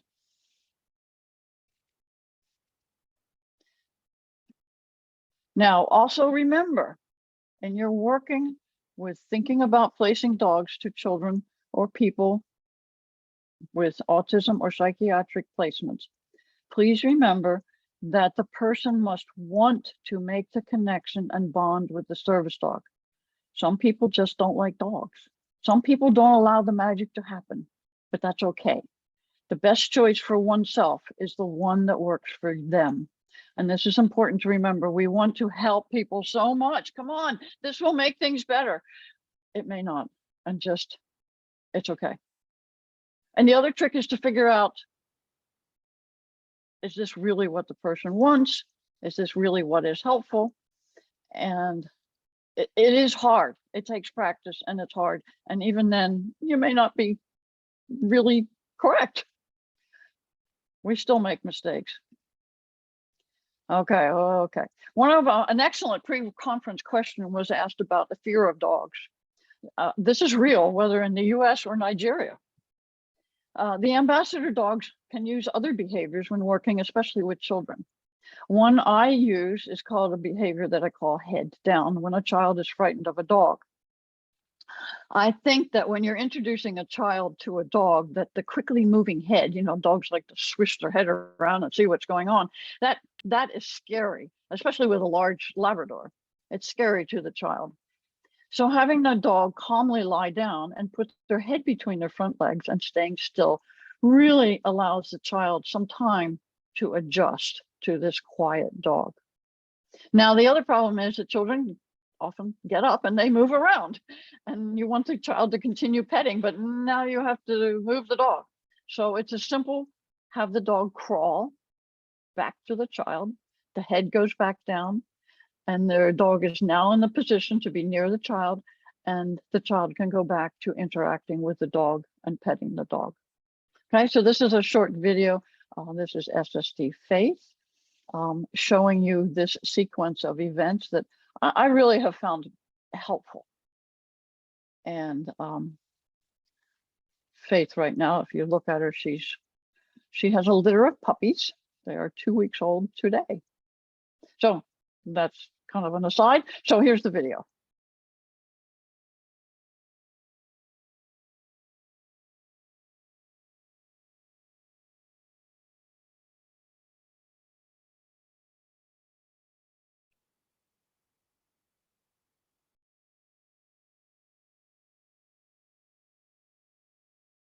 Okay, so that is Faith. And you can see she is calm. Her body is calm. Her body language is calm and relaxed. And she is staying down at a lower level, closer to the kids.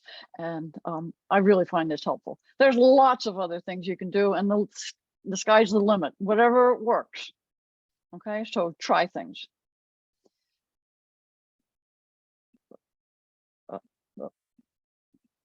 Uh-oh, do we need tech support again? Tech support. It won't advance. Aha, she showed me that before and I forgot. All right, I need to go back to the dogs.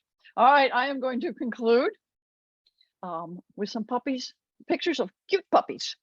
Please remember that a service dog or an animal assisted intervention dog has to start out as a cute puppy. Please smile, enjoy your journey, do good things, help people, and help make the world a better place. Thank you very much. And that's it. Thank you so much, Susan, for that presentation. Thank you so much. Maybe just 2 quick questions. Okay. Yep. So first of all, someone was asking in the chat section, the person has heard a lot about dogs and other species, but hasn't heard anything about cats. So the person was asking if cats can be considered as well for animal-assisted interventions. Yeah, good question. Yes, I have never worked with cats, but I know that they will work. It's an animal that will work. The reason I have not is because SSD is a service dog organization and they only use dogs. Our federal law says that a service dog must be a dog. An assistance dog must be a dog. But I think in AAA, a cat can do just very well. Stephanie, my other tech support, I have 2 tech supports. Did you know that? Stephanie, my other tech support, has 2 cats that she has trained, and they can be taught lots of things. So along, just like any other animal, they can be taught lots of things. And yes, they can work in animal assisted activities. I have never done it. Okay. Okay, thank you. So the other question, do I say it's in 2 parts? So let me ask the first part, and then before we move going on to the next. The first part is, did you have your doggy language on point before you joined SSD, or did you learn on the job? I knew nothing, and that's what I am trying to I want to impress upon you today, you can start from nothing. I mean, I've always had dogs. We've always had dogs. But they were just dogs. They were pets. They were wonderful, but I did not know anything about the behavior and language of dogs. And I have learned it as part of SSD. That's what's wonderful about SSD. You can start never even having owned a dog and become a puppy raiser, and they teach you so much that people will come up to me and go, "Oh, you're being such a kind person raising dog for someone else." Well, yes, but SSD is teaching me a lot. So yes, you can get started without it, but it would be a whole lot easier if you could read that little book first and get a start on it. It will stop a lot of that bumbling.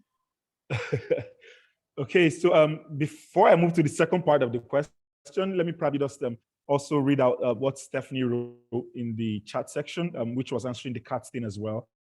So like she said, definitely cats are lovely training partners. She said she's heard of some countries that are incorporating cats for children with autism with a lot of success. So that goes to the person that was asking the cat question. And so the second part of the question now is this. So if you also started from scratch with getting your doggy language on point, so how easy or how was it anyway for you getting to learn the whole doggy language? How easy was it for you to learn to train, to be able to train all the dogs that you've worked with? It was fairly easy. I think it was easy. I mean, it's a lot of work, but by SSD using clicker training and positive reinforcement, the whole idea of clicker training is to start simple. Think about it. Maybe not all of us took calculus in high school. Most of us probably got to algebra, right? But you did not just go up and take algebra 1 or 2. You had to start back in kindergarten. You had to start learning 1, 2, and then you learned how to go 1 + 1 is 2. It's all a very step-by-step process. And that's the way clicker training, positive reinforcement has an animal, human or animal, learn step by step. You start with the most simplest behavior, add on to it, and build onto that till you get to the complex behaviors. And everything we do in life is that way. And everything we do teaching the dogs or animals to do anything is done that way, step by step. So the hard part is figuring out where you should start. And this is where SSD was very helpful because someone thought about it before I did. So you go with your brand new little puppy and they start you with step 1. Oh, that's a good idea. And you work from there. And it's like climbing a stairs. You go step by step by step to making it harder and harder. So at SSD, the whole process is made to have you progress along with your puppy.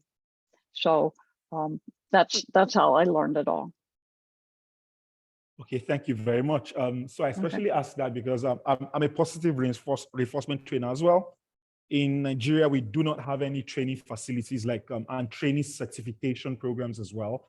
Like you have CCPDT, the Certification Council for Professional Dog Trainers, and all of those. I think I tried in 2016 to come into the US to a dog training facility in North Carolina, but I didn't get visa back then. And then I decided to switch into learning from some of the world's best trainers. So I got materials from Karim Pryor, materials from Victoria Stilwell, materials from what's his name now? George. I'm getting his name all mixed up. But I got Zach George, yes, exactly, and so many others. And then the queen of street training, Pico Pop, Emily Larham, right? So I learned from a lot of these people. I got books. I had to get books from the US, from other places as well, got videos, got everything. And then I also did import some training materials from the UK. I got some clickers. I got some really good things and all. So, but basically to just let some people on this call know as well that especially if you are in a country like us in Nigeria, where you really do not have the opportunity to get professionally trained by an organization, you can also get to self-train, but then you need to know be sure what you're learning. For me, I knew that I was going to have to learn positive reinforcement training.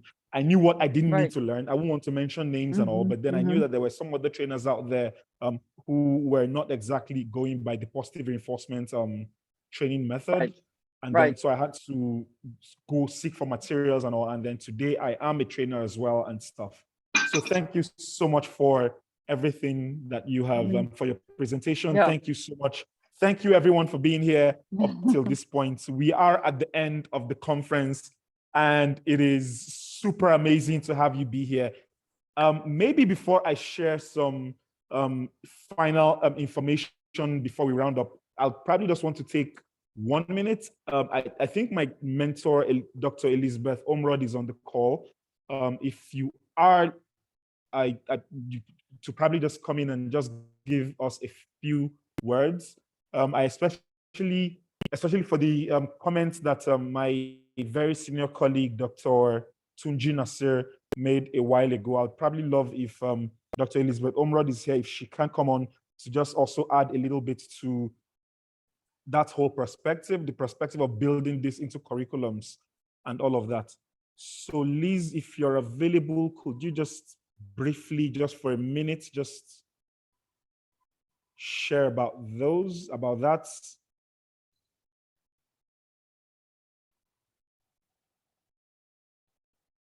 Okay, I'm not so sure. So there's someone on the call that I thought was her. I'm not so sure if she's available. Okay, so if she's not, then I'll probably just go into just sharing some final information, and then we are at the very end of this. So while sharing that information, I would want to share my screen to also just have our and my contact details out there. So anyone who does want to get in touch as well, you can get in touch with me, you can get in touch with us using the contact details that are on your screen. And so let me probably now go into some final information before we wrap up this entire conference. So first of all, to say that the recording will be sent to, the recording of day 1, day 2, both days will be sent to everyone who did register. So don't worry yourself about it. So if you couldn't attend any session, or if you do want to rewatch the sessions again, a recording will be made available to you and you can go over them. Also, there were lots of information that were so vital. I remember one coming in from from Veronica Lack as well, about buttons being one of the ways to teach animals, even dogs, to communicate. So we will also share everything that we had in the chat for day 1 and day 2. So we'll share like the transcripts of the chat section with you as well, so that you also we had someone also share about the program. Yes, Shari share about the program at University of Tennessee and all of that. So we'll share the information that were in the chat section with you as well.